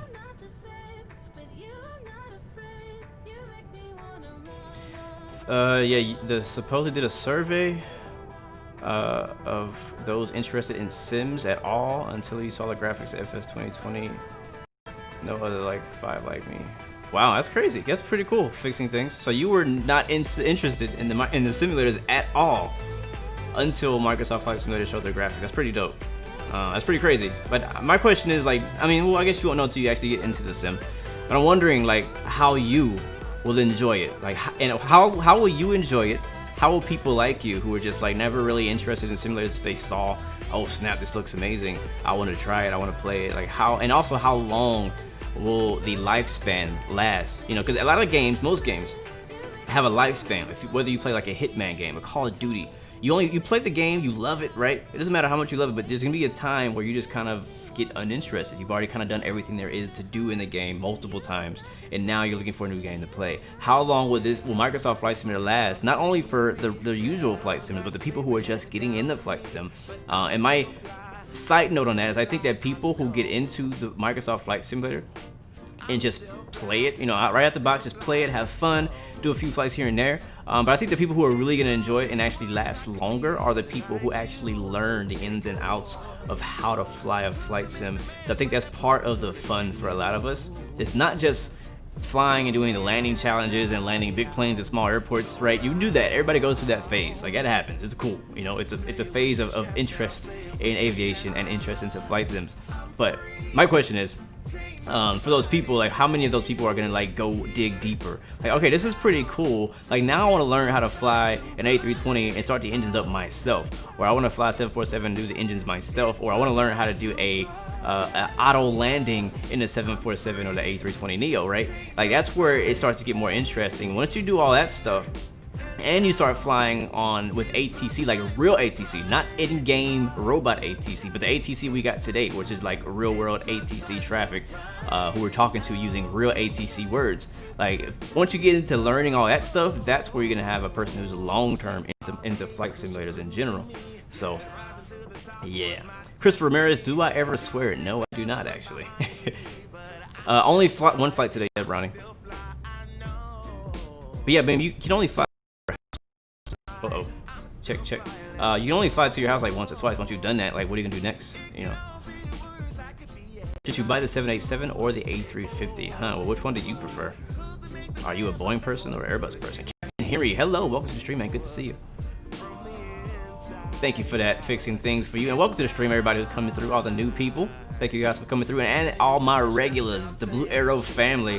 Thank you guys for coming through and hanging out with us. Good vibes only. Kool-Aid Jammer, yes, so far the plane has been flyable. The autopilot hasn't given us any issues. We did not use VNAV. We used flight change mode to climb all the way up to 39,000 feet. And so far everything has been going pretty smooth. Hopefully it stays that way. Hopefully. I'm not ready for any curveballs. Oh no, I forgot to hit fly now on Sim Toolkit. That sucks. Is it still do it? Okay, dope. It still caught me. That's cool.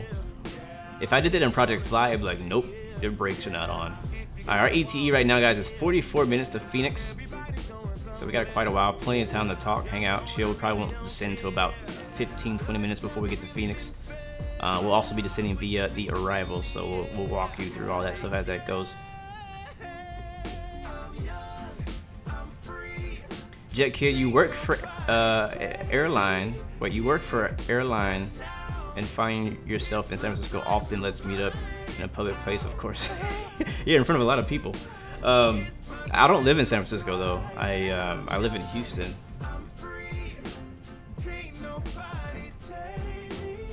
Hold on, my wife is on lunch break, so this is when she usually texts me. And if I don't reply, she gets angry. 9 hours, 50 minutes. That's a pretty good flight. I don't do a lot of long hauls, but that's a pretty good flight. Look at that, Captain Henry, Dubai to New York. Nice, man. Rotation Aviation, hello, welcome to the stream, man. Matter of fact, let me pause my camera just for a second, guys. She's asking me to do something, to look for something in the house. And for those married people out there, you know that you don't want to keep them waiting. So just give me just a, like maybe 2 minutes to step away and check the door, make sure we don't have any mail or anything like that. So give me a second. You are now listening to Blue Arrow Radio on FM 116.666.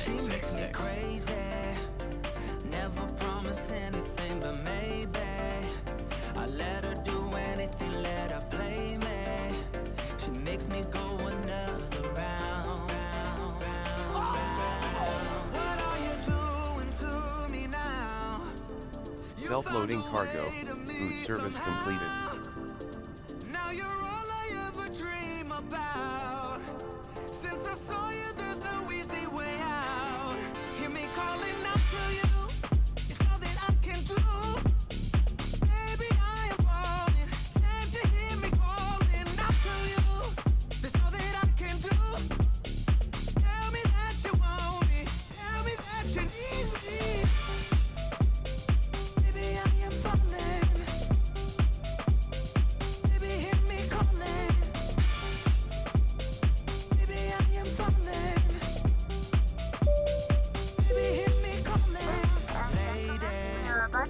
Took me down to where I've been lately.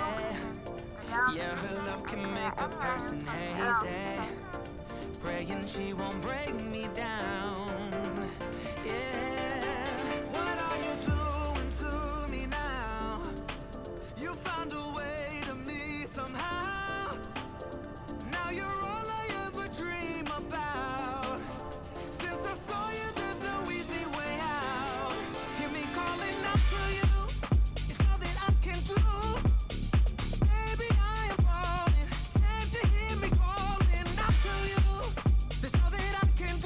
All right, I'm back.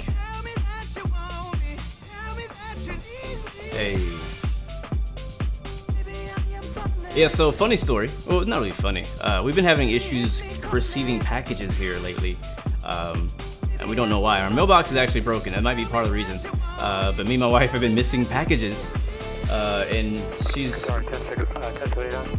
got like 2 packages that just never came. So she was asking if a package came. So it did, thankfully. Contact Los Angeles Center 134.65. We gotta be careful with the audio volume so we don't miss our frequency change. so I'll turn it down a little bit, but I want to keep the vibes rolling in on Blue Arrow Radio FM 116666. All right, what did I miss, guys? What did I miss? Do we have a FO in charge? I'm the one of y'all. Ain't one of y'all. Didn't one of you guys watch over the plane while I was gone? Man, it's looking good so far, man. Beautiful out here. We got from those clouds out there in San Francisco. Now we got clear skies over the mountains. I can dig it. I can dig it. 3445 41029. Doing laundry. That's something that could realistically happen, though. But no. That'll be 65. 1079 States.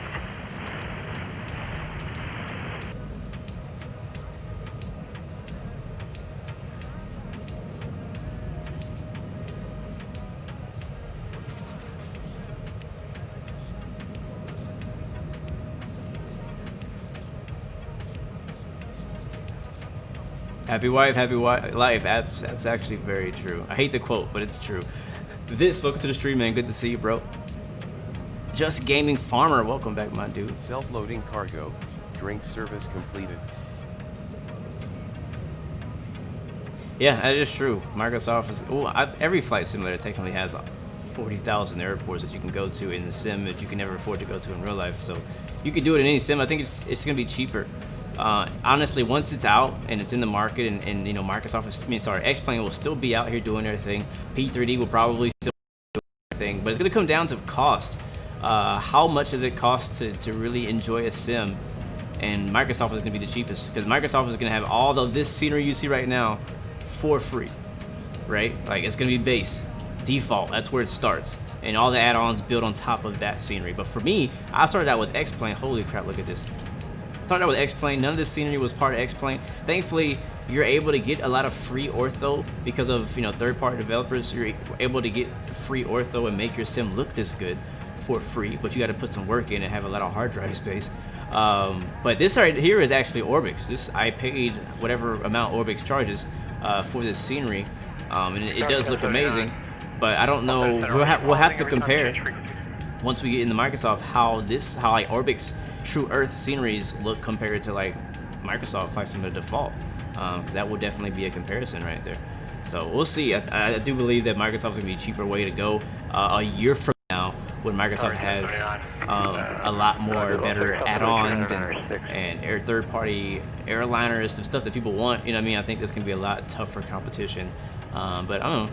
I think we'll definitely enjoy it for sure. I'm looking forward to it still. Looking forward to see what all you guys' opinions are. I'm actually looking forward to it, but I'm also not looking forward to all the complaining that everybody's gonna be giving for the sim. I'm like, bruh. I'm not looking forward to all the haters of Microsoft Flight Sim. Like, don't play it then. Go back to X-Plane. Go back to P3D. Nobody cares. Let the people who like it enjoy it, right? So I don't know. That's just me though. That's just me though.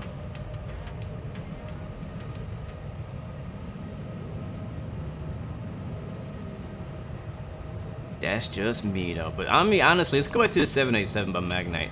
I've been talking not bad about Magknight, but I've always said that I didn't want to fly it yet because I didn't think that it was ready to be flown on a live stream. At least not for me. I just didn't think it was up to the quality yet that I enjoy. But now, I think, I mean, the exterior model, so much better than it used to be. So much better. I know that I got updated a while back, but since I flew it, it was before all this new external models and stuff like that. But the engine, the blades look very nice. The exterior of the engine looks nice. The engine view looks nice. Before then, it didn't. Like, the wing had a really weird blocky look to it a while back, but they fixed that, so that's great. The PBR looks better. Obviously, it can still be better, but it looks better than it did. The sounds have improved. Still not amazing or the greatest, but they're definitely improved. It's flyable. It doesn't bother me anymore. It's not just a random vacuum cleaner sound. You know what I mean? The wing flex is there. It flies. It's flyable. You know what I mean? Obviously, it still has a lot of work to do. But again, when it comes to me, like when it comes to like, is this plane worth it for the money? I just think that I would say it's worth to support this project if you support X-Plane. Right? Look at that view right there. Hello, beautiful. She's showing off. She just posing for us right now. That's what she's doing. That's what she's doing. I also feel like right now is a quiet before the Microsoft Flight Simulator storm. It's gonna be crazy. It's gonna be. I mean, think about how many people are streaming on Twitch today, like right now or today. For my APU is running. Oops, I'll turn it off. Browning, you're supposed to be my first officer today. You're supposed to tell me my APU is running before we took off. I'll turn it off here after I finish my 360 rotation. But what was I saying? Oh, think about how many people right now or today are streaming on YouTube. You know, different flight simulators, whether it be X-Plane, P3D, and on Twitch as well. Like, there's a decent amount. There's not a ton compared to like the major AAA games. There's definitely no comparison. Does United have blue engines on the 787? I'm curious now. You might be right.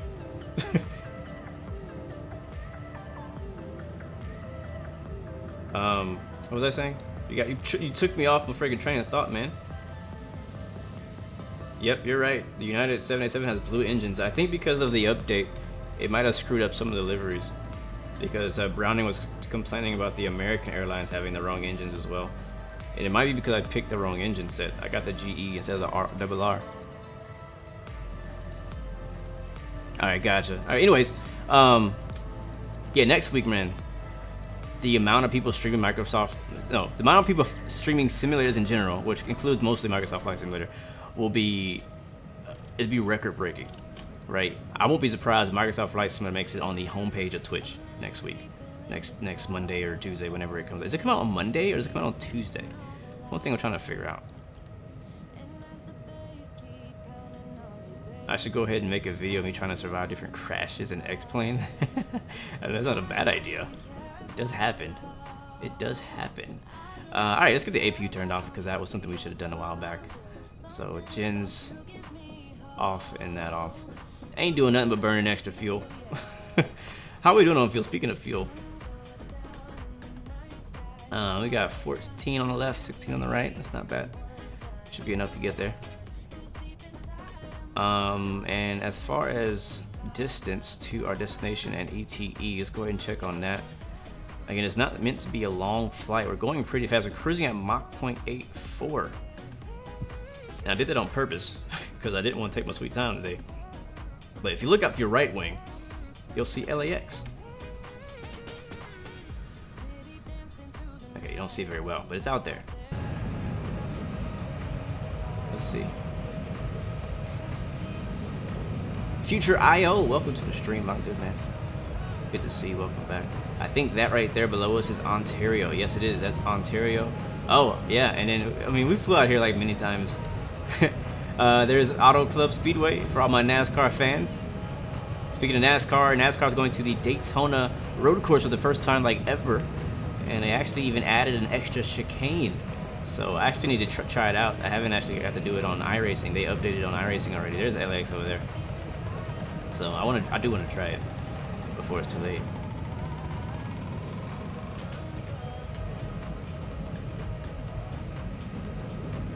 Thank you, man. I appreciate that. I'm glad you guys are enjoying the music. It's by Epidemic Sound. And you should see the song titles on the bottom of your screen.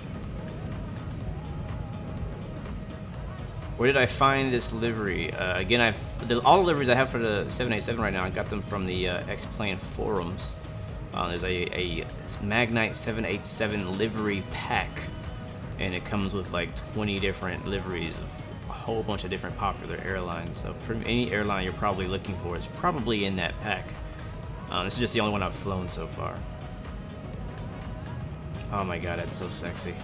Alright, let's go talk about our top of descent and ETEs and stuff like that. Right now we're 30 minutes out, so we got a ways to go. But I do want to go ahead and talk this through before we get caught off guard.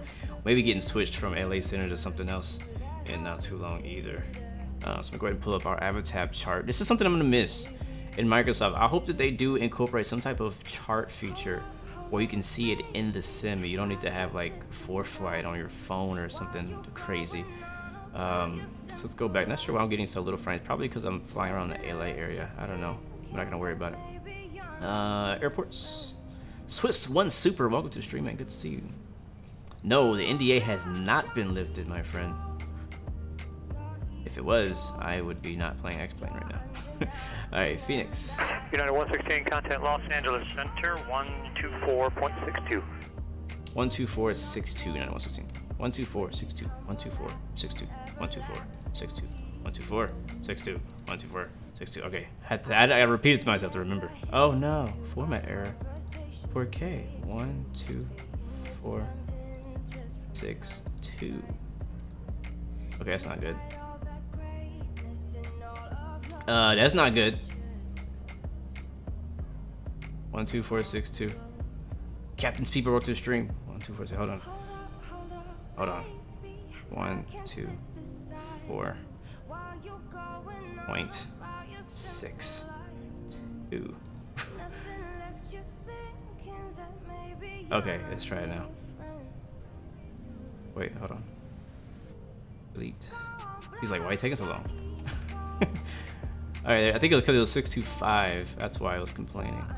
Let's try it. Center United 116. 50390. I'm not sure what to say. I don't want to say checking in. I could say checking in. Or with you. Is that the right one?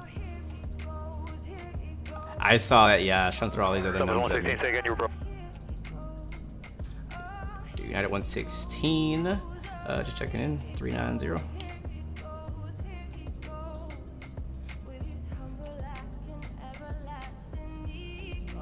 Yeah, 116 Los Angeles Center, good morning.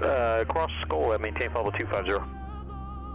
Cross Skull and maintain 250. United 116 heavy. Alright. Alright, here's Skull. So we're actually already about ready to freaking descend. How far out are we from that? 35 miles? Oh, no, wait. Okay, BLH is 109. Skull is 25,000. Okay, so yeah, so as I was saying, trying to prepare for our descent now.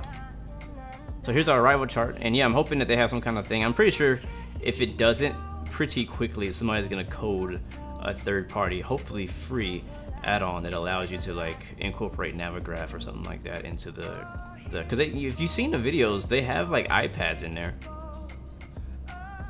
So I don't know why it wouldn't work. So here's BLH, but obviously we're not there yet. I wonder if my Sim Toolkit thingy works. It has like a map function. I wonder if that works. Let me test it and see.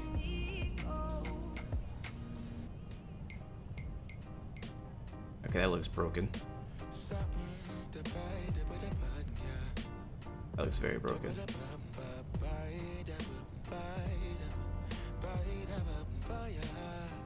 Yeah, there's supposed to be like a flight map feature, and that's not working for me for some reason.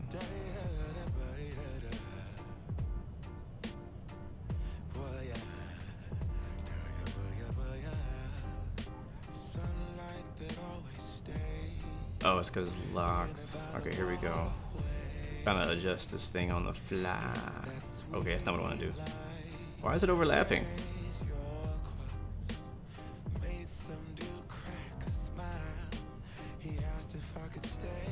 Yeah, I don't know. I want to figure out how to like recode or do something special. I don't really like the way SimToolkit shows off their flight information. That's why I never have it up. If you guys knows, I never have it up because I haven't figured out how to like customize it and make it the way I want it. I think I know. It's because it drops to the next line. Let's go 1,000. And okay, there it is.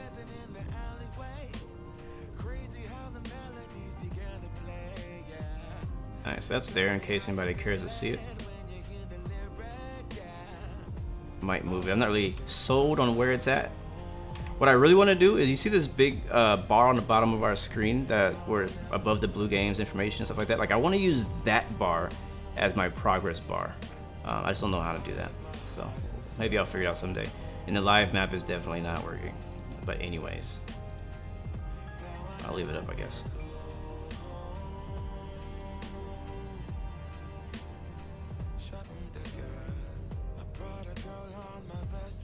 Orbix has some great freeware. Not many of them, but it has a great freeware.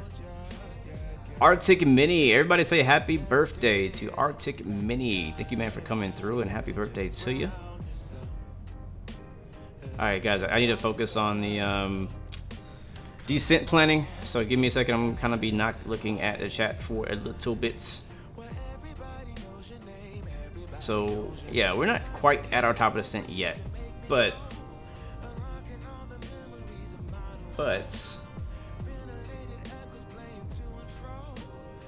it's not far.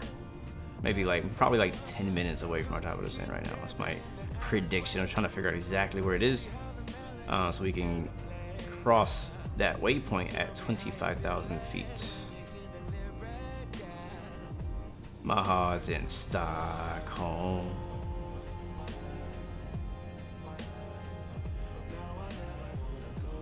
You can help me with that? That'd be amazing, Rotate.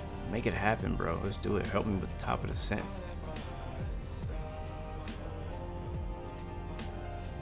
Yeah, Orbix is still in the airport. It's very cheap on Microsoft Flight Simulator. I'm very happy to hear that. I was really worried that all the developers were going to go the PMDG route and sell everything for super ridiculously expensive. I'm still concerned about freeware.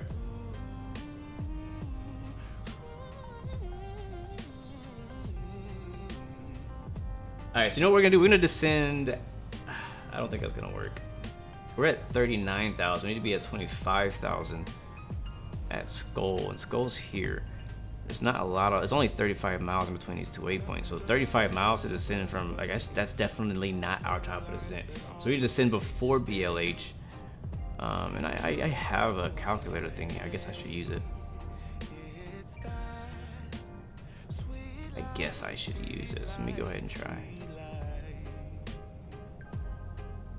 Murphinator, what's up, man? Good to see you, bro. Welcome to the stream.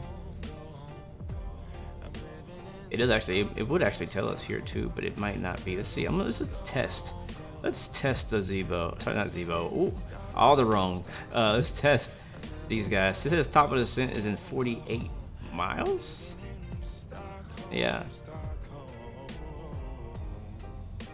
Julie, welcome to the stream. Good to see you. Welcome aboard. We could try that. We could try this thing in 41 miles. That actually sounds right. Daniel, my friend, welcome to the stream. Thank you for the subscription and welcome to the Blue Arrow Royal family. Hopefully you're enjoying the vibes, the ride. That's all we do here is good rides and good vibes. Annex crew, welcome to the stream. Alright, we're gonna serve up some more snacks. Some snackage. Oh wait, look at that view.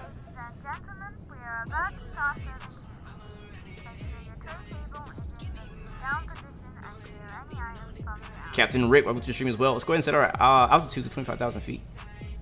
As we're about to descend now.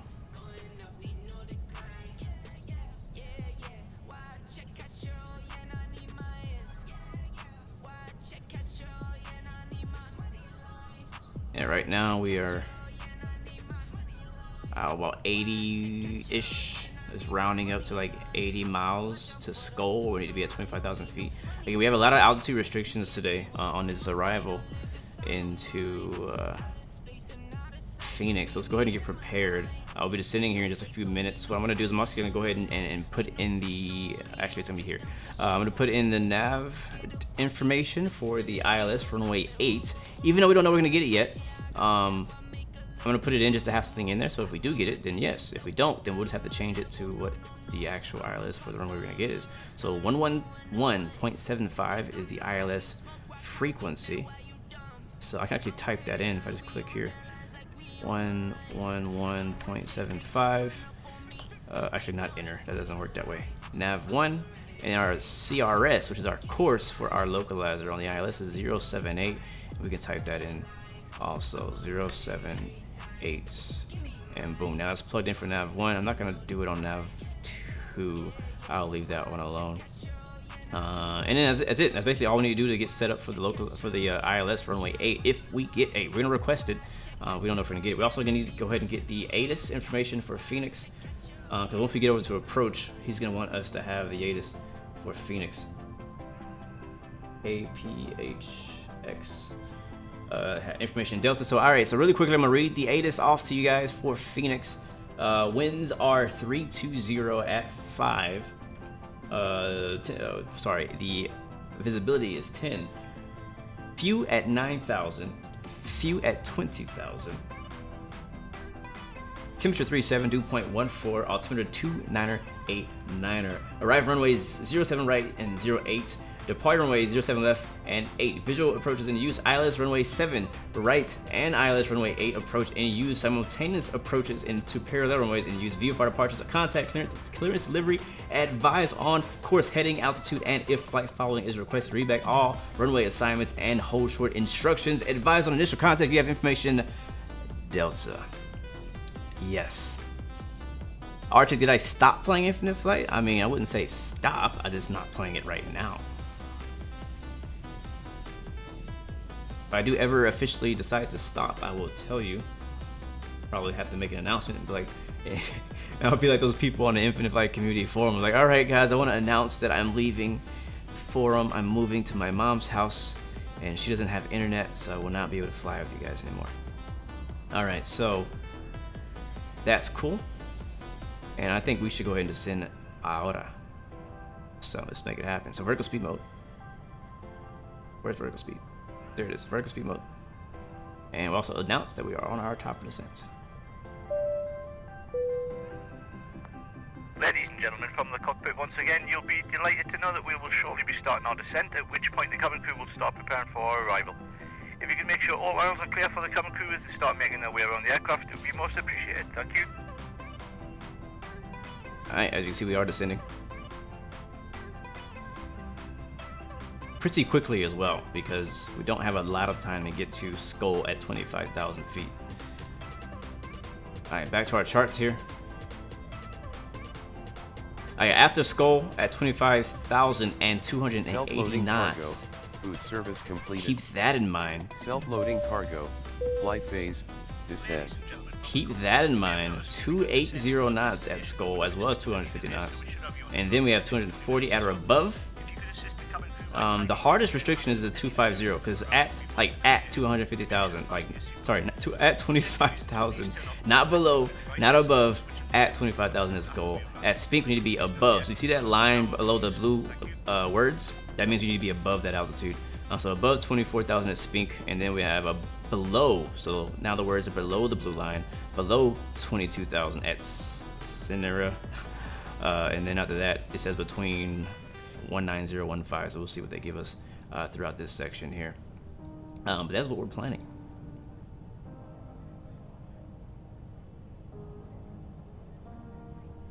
Javon, welcome back, man. Good to see you. Good to see you. What is my SLC score right now? We're at 98% satisfaction for our customers here on this flight today. Let's just make sure we're gonna catch that Skull. So we're 1534, we have 10,000 feet to go and about 45 miles. So I'm actually may slow up a little bit because we are gonna have to be slow, pretty slow for Skull anyway. So it'd be good to go ahead and slow up. We'll go ahead and just set our speed to that 280, where we're gonna need to be anyways. Just 26. We're at 28 right now. Actually, we're at 280 right now. 1128 Los Angeles Center, good morning, Climb Stamp level 270. We'll descend a bit faster, go 3,000. Hopefully they don't notice. Hopefully they don't notice that we're descending so quickly.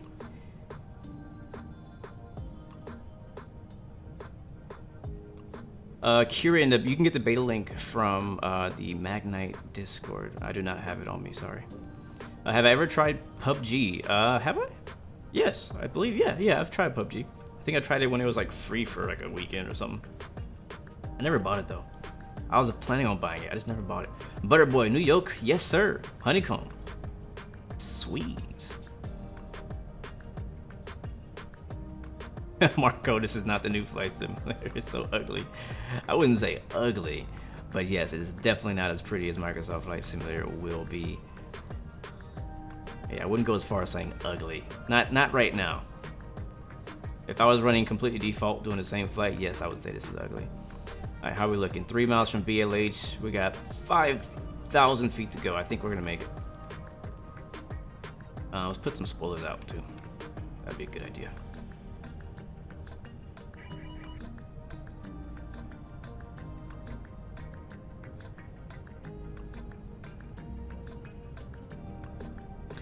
Yes, Graham, I'll be on multiplayer server on our first day out in Microsoft Flight Simulator.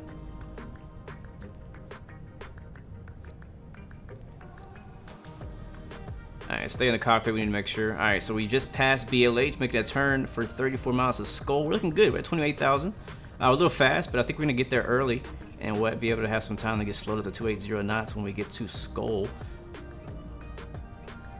We should be okay. Yeah, we're looking good right now, baby. El Bat Pino is back. Everybody knows the man, always bringing a French cheese and wine as per usual. Thank you very much.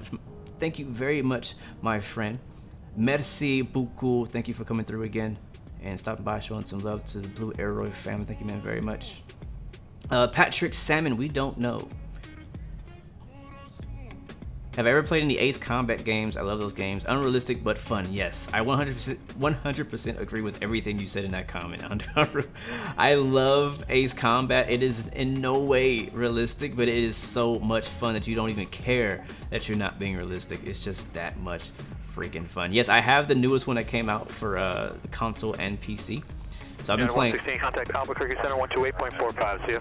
128.45. 116 heavy. 128.45. 128.45. Please work. All right, beautiful. Oops. There it is. And we have Delta. Albuquerque Center, United 116 heavy. We are level 250, and we have information Delta. United 116, Albuquerque Center, descend via the Hyder 1 arrival, landing west transition, altimeter 208. Down via the Hyder 6 arrival, landing west transition, United 116 heavy. All right, that's Hyder 1 arrival. Sorry, Hyder 1. I always forget the number. 116 heavy. The chart. All right, so that's gonna give us a little bit of a curveball. Landing west.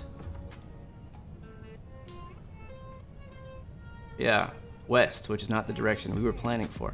Let's get our speed down though. We'll just adjust and make things happen as we go. So let's go ahead and get our speed down to 280. Let's go ahead and switch to out of Mach mode. 280 is where we want to be. And then our next altitude will be 24,000. That's one thing we do know. We'll wait till we get past Skull to make that happen. And now we need to adjust for landing west. So we picked runway 8, which would be landing east. My speed brakes still out? Hold on. Yeah, they are. Put those away. Put those away. Austin World, what's up, man? Welcome to the stream. Good to see you. Put those speed brakes away. What are you doing with those things? Hanging out there, all willy-nilly. Anyway, so yeah, so we're going to test for the new arrival. Did they change it? So weird. Landing west. 2.6s, 2.5s. So that means it's going to change our transition to Gala going to Lamo. So let's go ahead and make that change in our FMC. Hopefully the FMC will allow us to make that late change and it won't give us any problems. So we're gonna be pretty quick about it. All right, so I'm gonna go to our departure and arrival. Hydro 1 transition, it says BLH, which is fine. But the issue would technically just be the runway. Everything else is the same. So I changed the runway to 2, what was it? I don't know, 2.6, 2.5, I don't know, 2.6, go 2.6. Self-loading cargo. 458 November Delta, Monterey ground, runway 28 left taxi via Alpha. 2.6, and then our transition will be Zerlo. Yeah, sure. FedEx 1216, contact Albuquerque Center, 124.32. 124.32, FedEx 1216. Approach. Alright, 2.6. Let's go ahead and switch this over so we can. Alright, Spink's next. 7 miles. Maybe at or above that, FYI. Alright, so Zerlo is way the heck out there. We don't want to go Zerlo. Heavy flight level 340. Negative, sir. Pilot discretion to 240. Negative, I do not want to go to Zerlo. 1216 go Albuquerque Center, descend via the Sandia 3, right. arrival Albuquerque, altimeter 3021. Descend via the Sandy 3, arrival for the... Oh, there's no ILS. Alright, 25 left then. 25 left. I don't want Zerlo. Is there another page? No. Okay. Well, we'll just put Zerlo, we'll delete it. Execute. And clear all that nonsense. While we're doing that, multitasking, we're gonna go up to 24,000 feet vertical speed. Number 32106, Monterey ground, runway 28 left, taxi via Alpha. Alright, so we should be right here. Spink, at or below 22 at Sonera, however the heck you say that. Alright, let's go double check on the rest of our flight while we're descending. Alright, flight plan. Let's go to our legs to see how that adjusted for us. So you can see now it's going as to, alright, so Gila, next page. Agla, perfect. That's what we want. Agla, Chavo, Lamo, and then vectors. Now you see that's what we talked about earlier with that discontinuity. It's not a mistake. It's because after that point, there's vectors. There is no like direct to the next thing. So that's perfect. That's exactly what we want actually. Also, we can. All right, let's go ahead and descend to 22,000. Bro, the multitasking is on hardcore today. 22,000 feet, guys. BS, and let's do it quickly.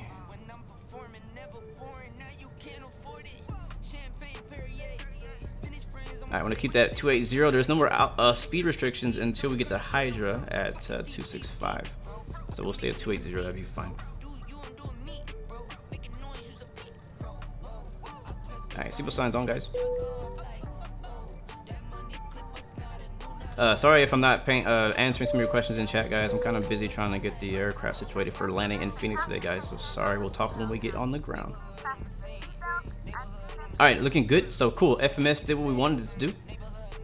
Todo bien. Let's see what that does afterwards. Zerlo, Fixar.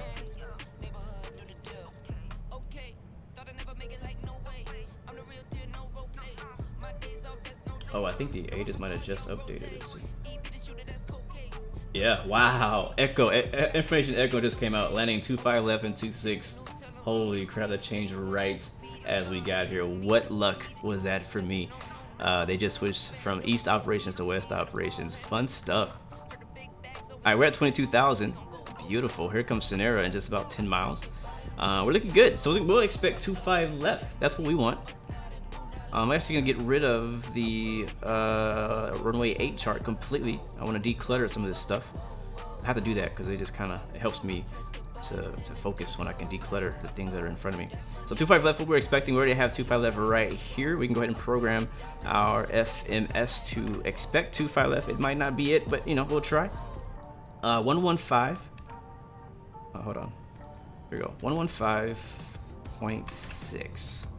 And that's going to go into nav1 now. And our new CRS will be 258. 258. Let's go into CRS. All right, that is programmed. Double checking it. 115 and 258. Beautiful. Actually, I'm sorry. That's wrong. That was the Phoenix VOR. We need 11175. Whew, I'm glad I double checked. I am very glad I double checked. I was like, hold on. All right, 111.75. That is our actual localizer frequency that we need. Gee, that was a close one. Almost made a huge mistake there.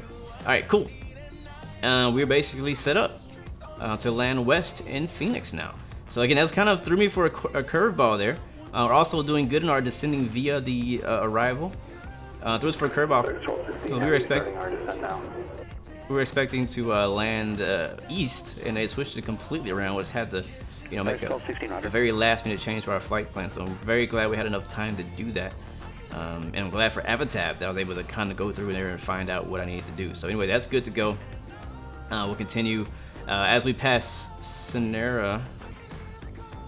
We'll have to go down to the next altitude restriction, which would be 265 knots. Okay, I need to chart again. Sorry. 265 knots, and looks like 15,000 feet. But actually, let me see. Landing runway 25. Okay, here we go. From Gila to Agla, Chavo, Lamo. Okay, so we already knew that.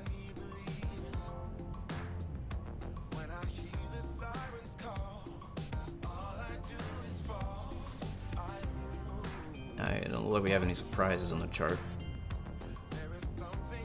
Alright, well, we'll just go ahead and descend down to, we'll do the lowest altitude, we'll do 15,000. It just says we have to be between those altitudes. So we'll go all the way down to 15,000. Yeah, that's what we'll do. Here comes 15. And there, vertical speed. Do it quickly, 25. Let's see, how far are we? Yeah, we got some distance on us. We can do like 2,000 feet per minute. I think we'll be alright doing that.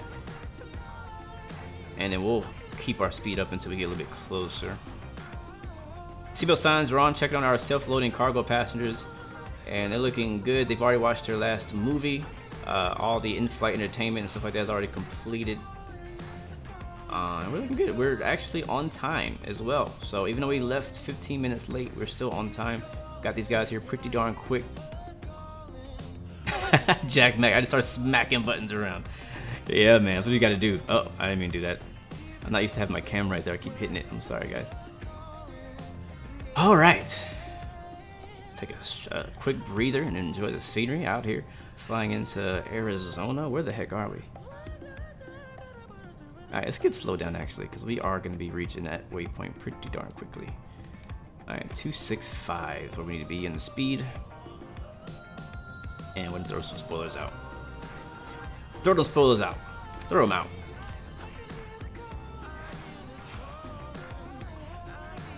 Good night. Don't crash. That new plane. Thank you, my friend.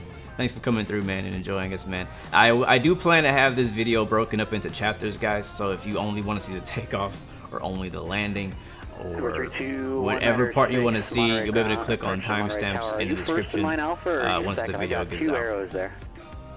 So you can always come back and watch the parts that you missed. Craig Dixon, there's only been one flight today. I have a pretty big project coming up. For work, or not coming up, I'm working on a pretty big project for work right now, so I'm not going to be able to go too long today. So one leg, one and done today, but we'll be back tomorrow in the 787 again. And Friday is still to be determined. I mean, think about it, guys. Or 458 less than a week from Monterey now. Tower. Make a right downwind departure, runway 28 left, cleared for takeoff, wind 340 at 5. Less than a week from now, we're going to be playing Microsoft Flight Simulator. So there's only so many streams I can do left before we get started. So yeah, put that into perspective. Alright, let's check on everything. We're still descending. We're still good. Our speed is good, actually. I thought we were going to be a little bit over speed, but we're good. We're descending 15,000. We'll be good through Gala. We actually bring our speed all the way back to 250 knots. For Gaelic, we need to be as our next speed restriction coming up in just a few miles, actually. Yeah, 116, contact Phoenix approach 128.65. 128.65. You're not 165. Ah, shoot. 128.65. 128.65. Don't throw numbers at me right now. You guys know how I am. Number 32196, runway 28 left at Alpha, line up away. Is 128.65 or 85? I don't remember. It was. Alright, we're just sitting for 11,000. 28 left at Alpha, we'll line up and wait. 32196. Albuquerque approach, United 116 heavy, descending via Hydra. We're at 15,000. And a 116 heavy Phoenix approach information, echo current, expect visual approach, runway 25 left. Yep, we have echo, and we'll be expecting visual 25 left, United 116 heavy. Alright, so we're at Gala, and so far so good. So getting the runway we were expecting, getting the visual. At this point, this is where we would have gone to punt for east operation. We're going to go continue east now to Agla at or above 11,000 and at or below 14,000, I don't have any data for your destination, say request. 250 knots. So we're looking good as long as we get to that. We probably don't even need speed brakes anymore. We will need to get the altimeter.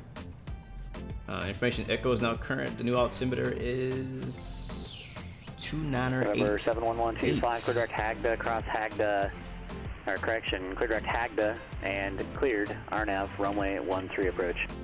Alright, 298 is plugged in. About to level off 11,000 in about 1,700 feet.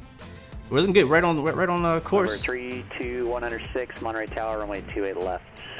Air hauler stream tomorrow? I don't know. This flight is an air hauler flight. I don't know that we'll do an air hauler flight tomorrow. We'll still do 787, but I don't know that we'll do an air hauler flight. I'm not sure. It depends on where the 787 is. Because if I do a return flight on my own from Phoenix back to San Francisco, I could do that, or I could fly somewhere else. We could fly from Phoenix to the next pod. So I could just wait and do the next flight from Phoenix tomorrow to somewhere else in the Pilotedge coverage area. So that is actually possible. I'm not against that, honestly. I just bought this 787, or I'm leasing the 787 on air hauler. Here comes the level off. We're gonna throw those speed brakes. Put those away. Put those things away. Put those brakes away. 3,000 feet, up to 6,580. 458 November Delta, NorCal departure. I'm also with you. Radar contact Monterey altimeter 2997. Maintain VFR. Tyler Espinosa, what's up, man? Phoenix to Houston. Not a bad flight, but we'd have to do that on VetSim, which I'm not against. I'm not against. FedEx 1216, contact Albuquerque, approach 127.4. Aero 106, contact NorCal departure. Oh, departure, 32106. Metasimming, playing a sim while watching a sim. Yeah, that's what we do out here. That's what we do. Albuquerque approach, FedEx 1216 heavy, 16,700 descending. Browning, I thought I made you. I meant to make you a Twitch mod so you could do things like that. 16 heavy, Albuquerque approach information uniforms, current altimeter 3020. Do you have an approach request? We'll take the visual or the ILS. One thing that's worrying me right now is look at all this stuff going on out here. FedEx 1216 heavy, wind 300. How much you want to bet that guy is landing flying runway an A300? 21 and 26. FedEx something heavy. I bet you he's flying an A300. We'll get standby. In fact, we'll get the new status. FedEx 1216 heavy. I put all the money in my wallet on that. NorCal departure, 32196. What's tower frequency? 6,000. What's tower frequency? 32106, NorCal departure, radar contact.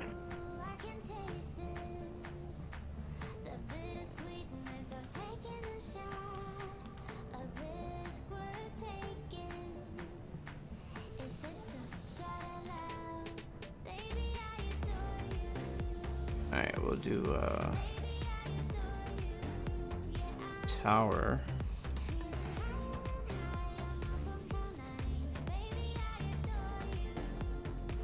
Towers on 118.7. I think that might be the next one we get.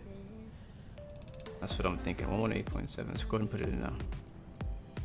Okay, usually he sends me to tower when I'm like really not ready to take my eyes off of what's in front of me. Captain Reynolds, let's go! I'm sorry, man. I'm not gonna get the A300. Not right now, anyways. Maybe later. Not right now. I want it though. I want to fly it. I want to try it, but it's not a good time. FedEx 1216 heavy, Albuquerque approach. The RNAV Yankee 26 approach is available from Cadat if you like. ATC is very confusing if you don't know what they're saying. So, but if you know what they're saying, know what's going on. It's very nice. What airport? Oh, that's Phoenix. That's Phoenix freaking Raceway right there. That's the racetrack. I've actually never flew over before. I always wondered where it was. It's right next to the mountains too. It's a beautiful backdrop. 16 again, the RNAV Yankee runway 26 approach. There's so many call signs with 16 in them today. I don't know why. We can do the RNAV or visual. If that is what do they call it now? It's not Phoenix Raceway. 26 or 21? They have a name for it. I can't remember the name. I don't even like that track, honestly. I hate racing there. I've won there like 3 times on iRacing, but I hate racing there. Heavy cross Cadet at 9,000 after Cadet. Cleared RNAV Yankee runway 21 approach. Cross Cadet at 9,000 and clear for the RNAV runway 21 approach. FedEx 1216 heavy. Flanks. 1216 heavy, cancel your approach clearance. You're on the wrong transition anyway. FedEx 1216 heavy. Uh-oh. I gotta figure out how to handle you now because I can't really switch you west of the field, or pardon me, east of the field. Text 1216, let's fly heading 180 and oh shoot, I completely forgot we're descending on an arrival. When you go at 9,000. Yeah, sorry about that. I was planning for 3 there and I couldn't reprogram fast enough. Yeah, the old ATIS, that didn't help. Shoot. And speed needs to be 210. Oh, I got distracted. I'm sorry, I'm gonna answer that question. Just give me some time. Number 32196, turn right, heading 100, climb and maintain 6,000. Completely lost track of what the heck I was doing just now. Alright, let's get the speed brakes out. Turn right, heading 100. Throw them wings out. Climb and maintain 6,000. 32196. Beautiful. Power 1833, Oakland Center, descend via Razor 4 arrival, San Jose, altimeter 29. You didn't get turned down, Flakes. I guess I can answer you now. No, I have not quit playing Infinite Flight. I just don't play it right now. And my thoughts on Microsoft Flight Simulator is I'm looking forward to it. I think it's gonna be fun. Looking forward to flying with you guys. And just a week away. That's my thoughts right now. I can tell you more next week when the NDA is lifted. There's downtown Phoenix right there, and our airport is right over there. It's gonna be a beautiful flight. Alright, looking better. Alright, cool. Wow, I don't know how we did it, but some 116 heavy, contact Phoenix approach 120.4. 120.4, United 116 heavy. 120.4. Alright, 120, I hope he's what he said. 0.4. You can hear the frustration in his voice. Sacramento Executive Clearance Delivery Radio check. Somebody's trying to call SAC Executive ground. You must not be at the right airport because it's a lot of static. FedEx 1216 heavy. Expect vectors to Wilkie. Alright, 7,000 guys. Arnav Zulu, runway 21 approach. Wilkie is Whiskey, Self-loading cargo, India, Lima, phase, Kilo, Echo. Descent. Self-loading cargo, flight phase, Okay, we'll expect the vectors to Wilkie for the RNAV and confirm that one's for 2-1 for the 1216. Albuquerque approach, United 116 heavy, descending via the Hydra 1 at 8,000.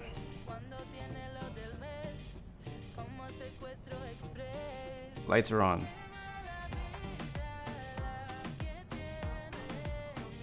Or they're coming on even more. We don't need these, but the land lights are on. November 125, report over Hagda.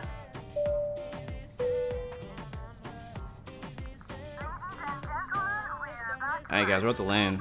Music's coming off. Concentration on 100. We're stereo cockpit, guys. We'll not be looking at 1216 heavy when able, cleared direct Wilkie. Cross Wilkie at 900,000. Cleared Arnav Zulu, runway 21 approach. Okay, cleared direct. Keep thinking it's an iPad over there. There's no iPad. Cleared Arnav, runway 21 approach. FedEx 1216 heavy. Not sure if he heard me, if I got stepped on. Albuquerque approach 9116. We're at 7,000 via the Hydra 1. 116 heavy Phoenix approach. Thanks. Information echo current altimeter 2988. Fly present heading vectors. Visual approach runway 25 left. Descend and maintain 5,000. Down to 5,000 on the present heading. We have echo and expecting 25 left visual. United 116 heavy. All right. It's getting busy, guys. All right, we need to be on present heading, so let's turn this. Nope, don't you turn. Nope, don't you turn. Don't you turn. Number 32196, turn left heading 020 when able. Proceed direct. All right, down 5,000. And at mover, all right, so we're at that discontinuity now. And resume on navigation. Or we should be at the discontinuity because we're being vectored now for the arrival. Direct mover, join Victor 25, resume and on sitting down for 5,000. Landing lights are on. We're on a basically a left downwind. 020, heading 020, mover runway is right over there.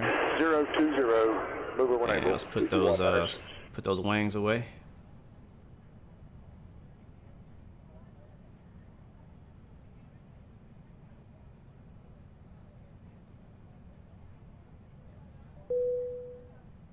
All right, and that's basically it. We already actually have the ILS programmed. I am going to try to get that tower frequency in case. Sometimes they don't give you the tower frequency. They just say contact tower. So that's why now I try to get the tower frequency before they hand me off the tower. just in case they do, because usually they just do it at a very awkward time for me to have time to go down there and type it in myself. So that's gonna be a 118.7. I get that program ahead of time.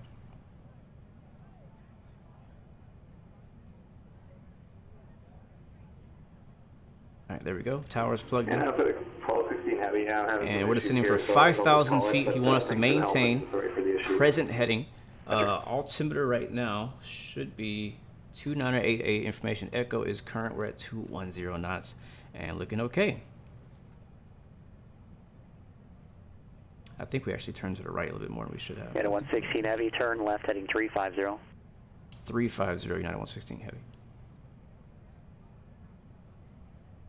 Turn. I usually have a button on my throttle mapped for this, but it didn't work in this plane, so I just have to do it manually. All right, we should be making that left turn. There it is. I did select. All right, making a left turn, 350. Will be yes, sir. I will be streaming Microsoft Flight Simulator when it's released. That is a yes.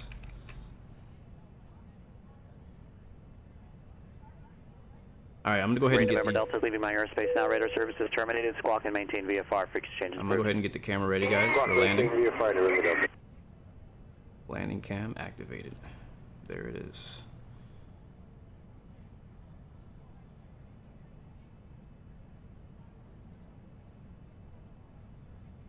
Actually, I think it moved.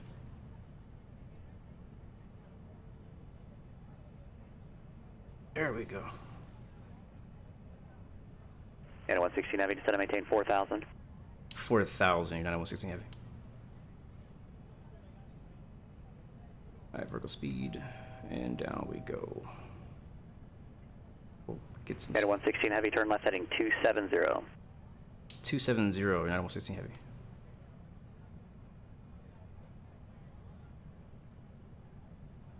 Uh-oh. Come on, scroll wheel. Don't do me wrong right now, scroll wheel. There it is, 270 down to 4,000. Okay, 116 heavy, continue left turn heading 260. The airport will be 12 o'clock, 10 miles report when you have in sight. 260 will report, United 116 heavy. 60, I'm pretty sure we have it in sight. Just gotta do what he says first.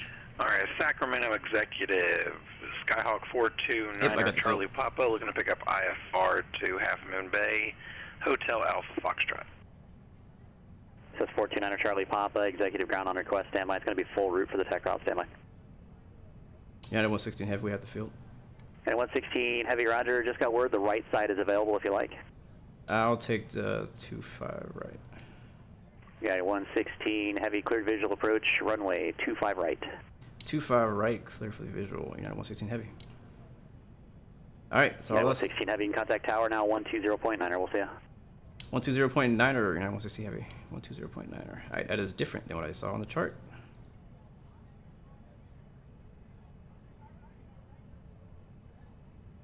All right, transferring to tower.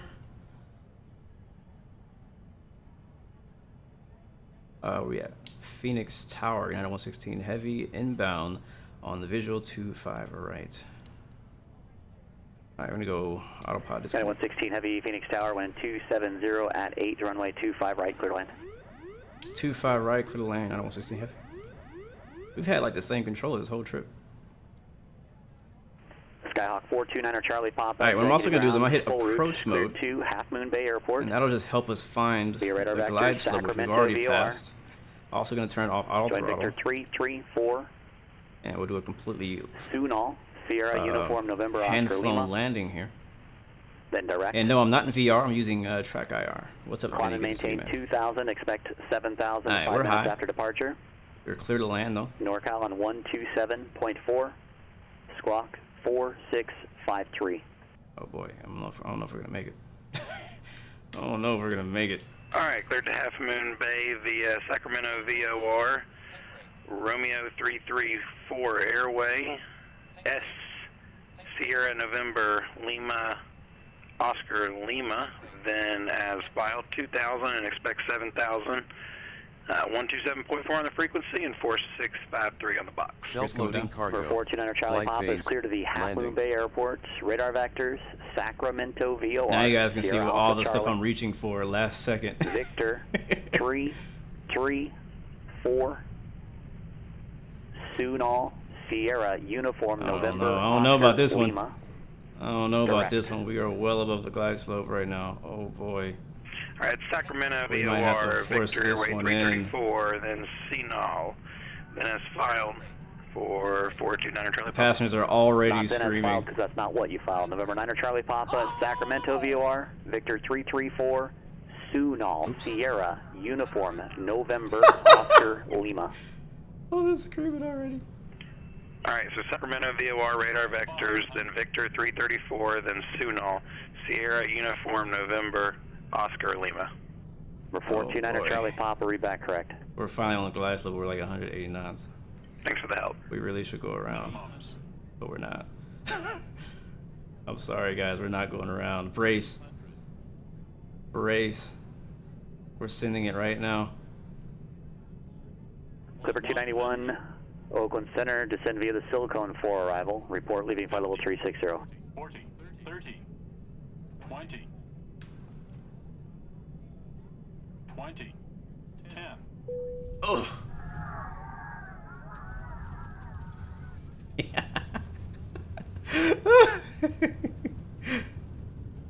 But did you die? Never go around. Full send it. Self-loading Reverse is cargo. a green. Flight phase. Oh my god, landing. you don't even want to know. Manual braking at the toes. There you go, guys. That's a Microsoft Flight Self-loading Simulator cargo. landing for you. Flight phase. Taxi to gate. Oh boy.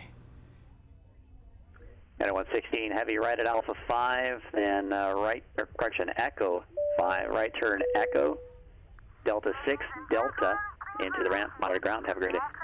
Echo Delta 6 Delta to the ramp, monitor ground, yeah, 116 heavy, thank you. Woo! Well, I want to say I'm sorry, but honestly, I don't think I am. I don't think I am. Thank you for that subscription. Welcome to the Leroy family.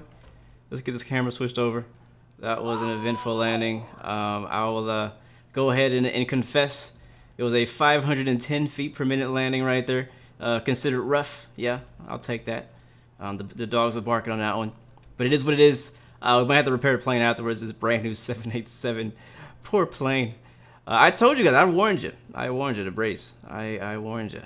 I was not going around. Not today. Passenger was like, we're landing. This is our only chance. Okay, let me find what I'm looking for. And that is our taxi chart. Here it is. Okay. Alright, so he said Delta something to the ramp. Alright, so let's make it a right on Delta basically. That's what we're going to do. And monitor ground. So he said monitor ground, don't contact ground. So that's what we're going to do. And ground is going to be on 118.1.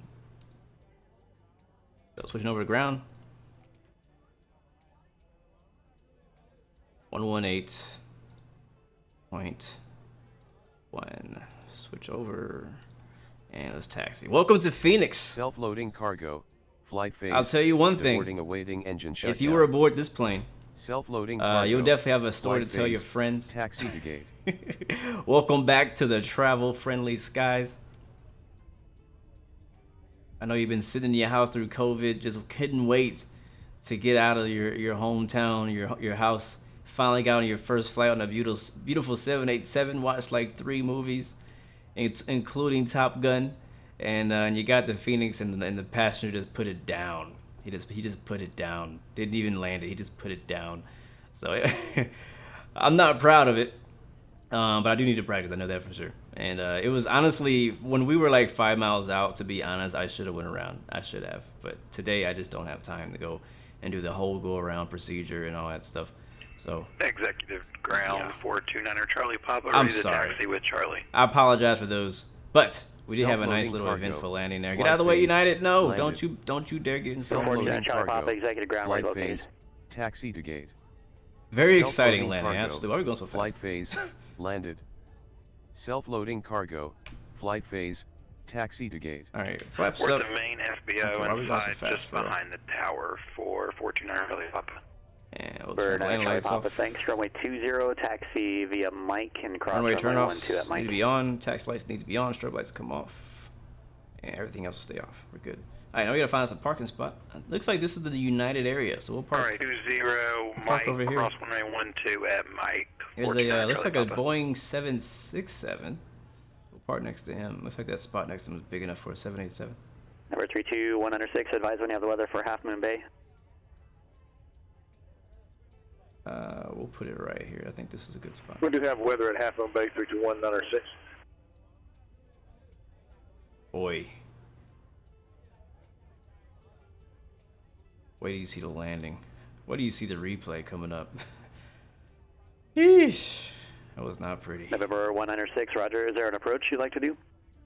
I roger that. We'd like to do the RNAV for runway 30 and like pick it up from Sapid if possible.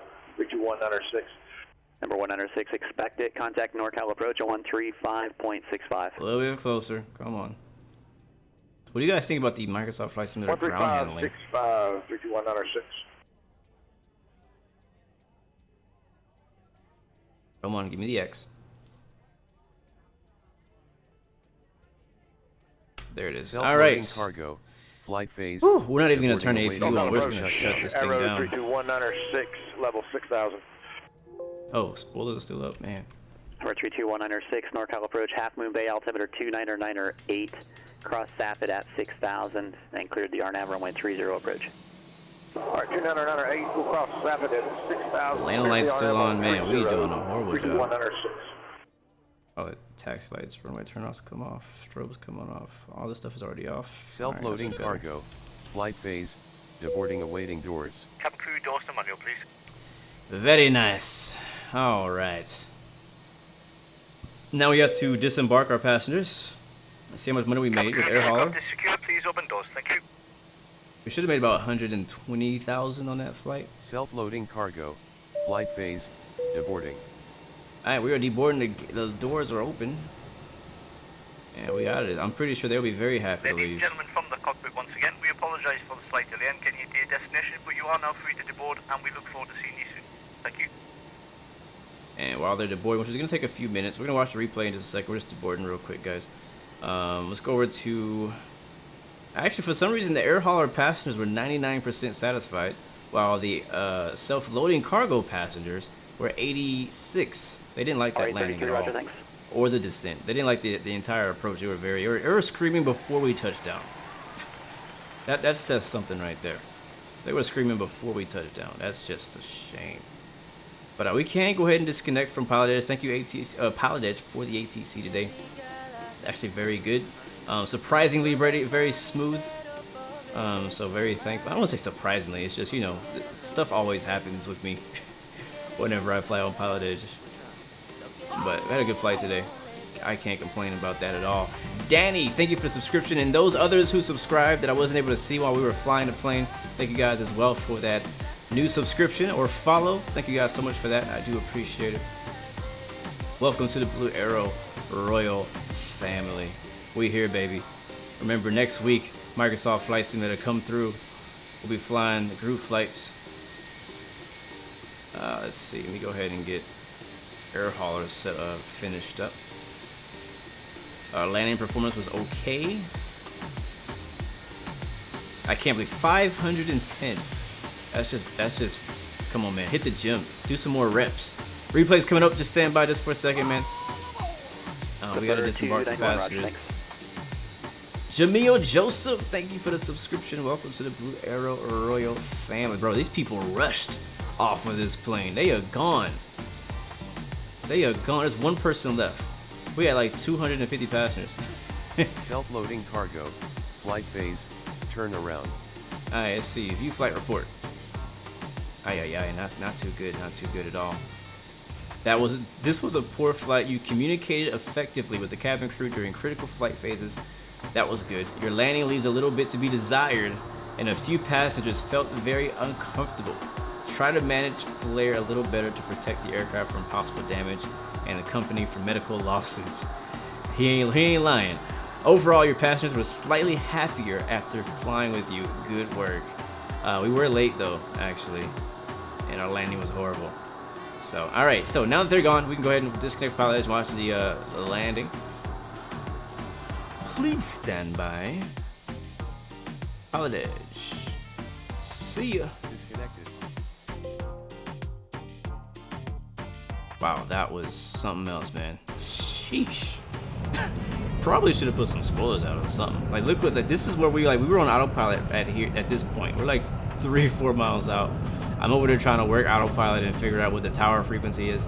And then we finally like, all right, it's time to go. I start making a turn. Put the flaps down. The gear's gonna come down here in just a second.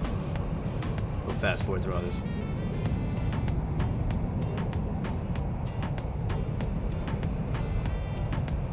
Thank you, Flanks. I do appreciate that, my friend. I know they running off the plane, Bombosa. They sure was, man. They were. Not, I mean, I would be too. Shoot. All right, here we go. I mean, look at this. This is just does not look like a good approach at all. This looks bad. This looks bad.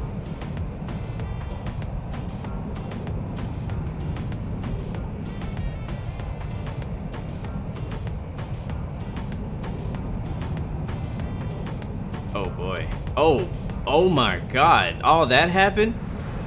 Yeah, we should have crashed. Their right engine scraped the ground. That was way worse than I thought it was. Usually I watch the replay, I'm like, oh, okay, that wasn't as bad as I thought. But no, that was worse than I thought. We came down very uncontrolled. Oh, that was horrible. That was horrible. I should be ashamed of myself. What up, Captain Chemtrails? You got here right in time for me to embarrass myself. Oh, this is ugly. Ugly landing and an ugly approach led to an ugly landing. Very different with the yoke. I mean, I can only blame the yoke for so long. I'm definitely gonna blame it for this one. I'm gonna keep milking that for as long as I can, but I don't think it shouldn't have been this bad. Oh my God, look at that scrape on the right wing. Definitely ain't gonna be sending this one to maintenance. I like that Phoenix in the background though.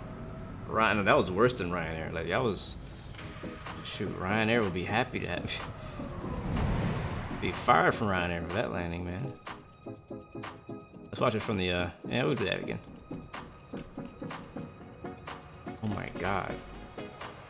I promise I did a few test landings before today's stream. I absolutely, you wouldn't believe it, but I promise I did. But I definitely didn't approach like that either. Oh man, this is what happens when you rush. This is what happens when you rush a landing. We could have went around. We could have went around and had probably a freaking butter landing. But I decided that I was gonna put it down no matter what. That was my fault. I should be fired. You're not sure after this. Oh, yep, pod strike.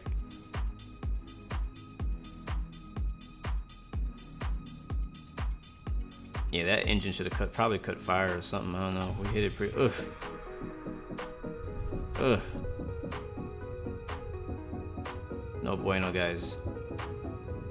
You're fired. Yep. I'll see you guys on Microsoft Flight Simulator. I think X-Plane just fired me.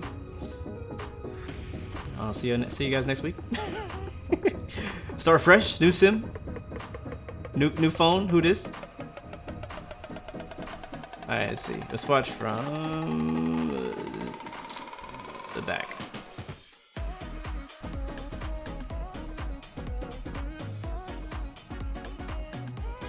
Yeah, chemtrails, it was excess airspeed, excess of a lot of things.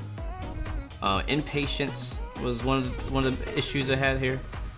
Not only was I high, I was fast, I was impatient. I knew that I needed to go around like 5 miles ago.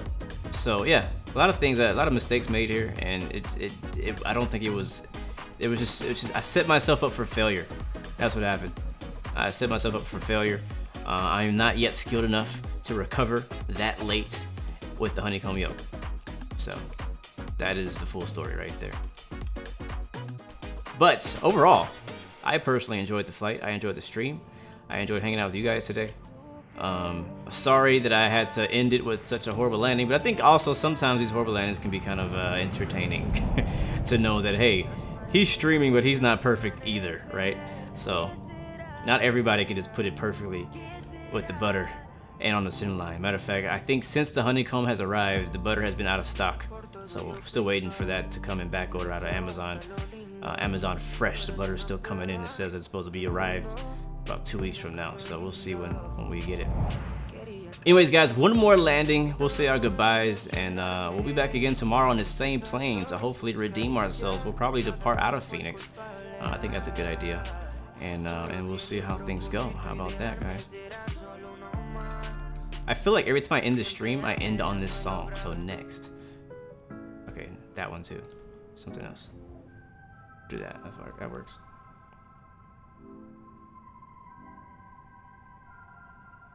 Bro, Captain Kuntra. Yeah, I noticed that you haven't been around in a while, so I'm happy that you're back flying after 4 months off. That's great. I have a few other pilot friends who are finally back in the skies, so I'm glad things are, you know, maybe not necessarily normal, but, you know, pilots are finally getting back in the skies and people are starting to get their jobs back, and that's good. I'm hoping that things do get back to how they were, because I mean, think about it, for the airlines, 2019 was an amazing year, and for them to come into 2020 like this, it's just definitely a shame. Definitely a shame. But anyways, I'm gonna leave you guys with one more replay and then we're gonna bounce. Thank you, Browning. Oh, wait, what happened? There we go. Thank you, Browning, for supporting Jack Mac. Thank you for coming through, my friend. I'm just gonna watch it from the right side again.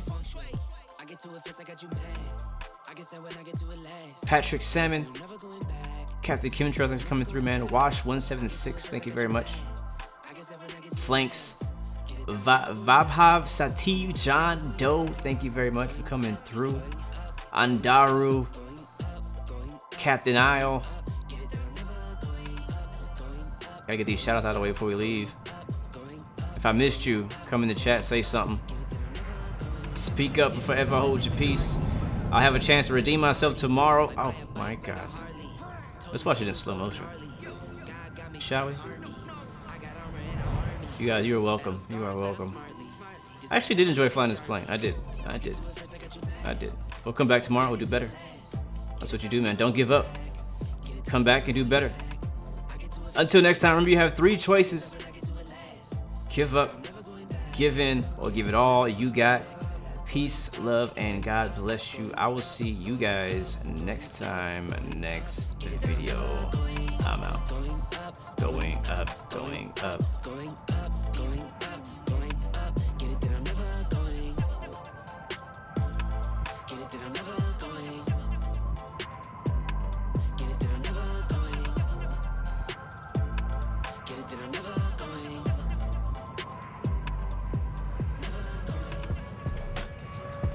At this moment, he knew.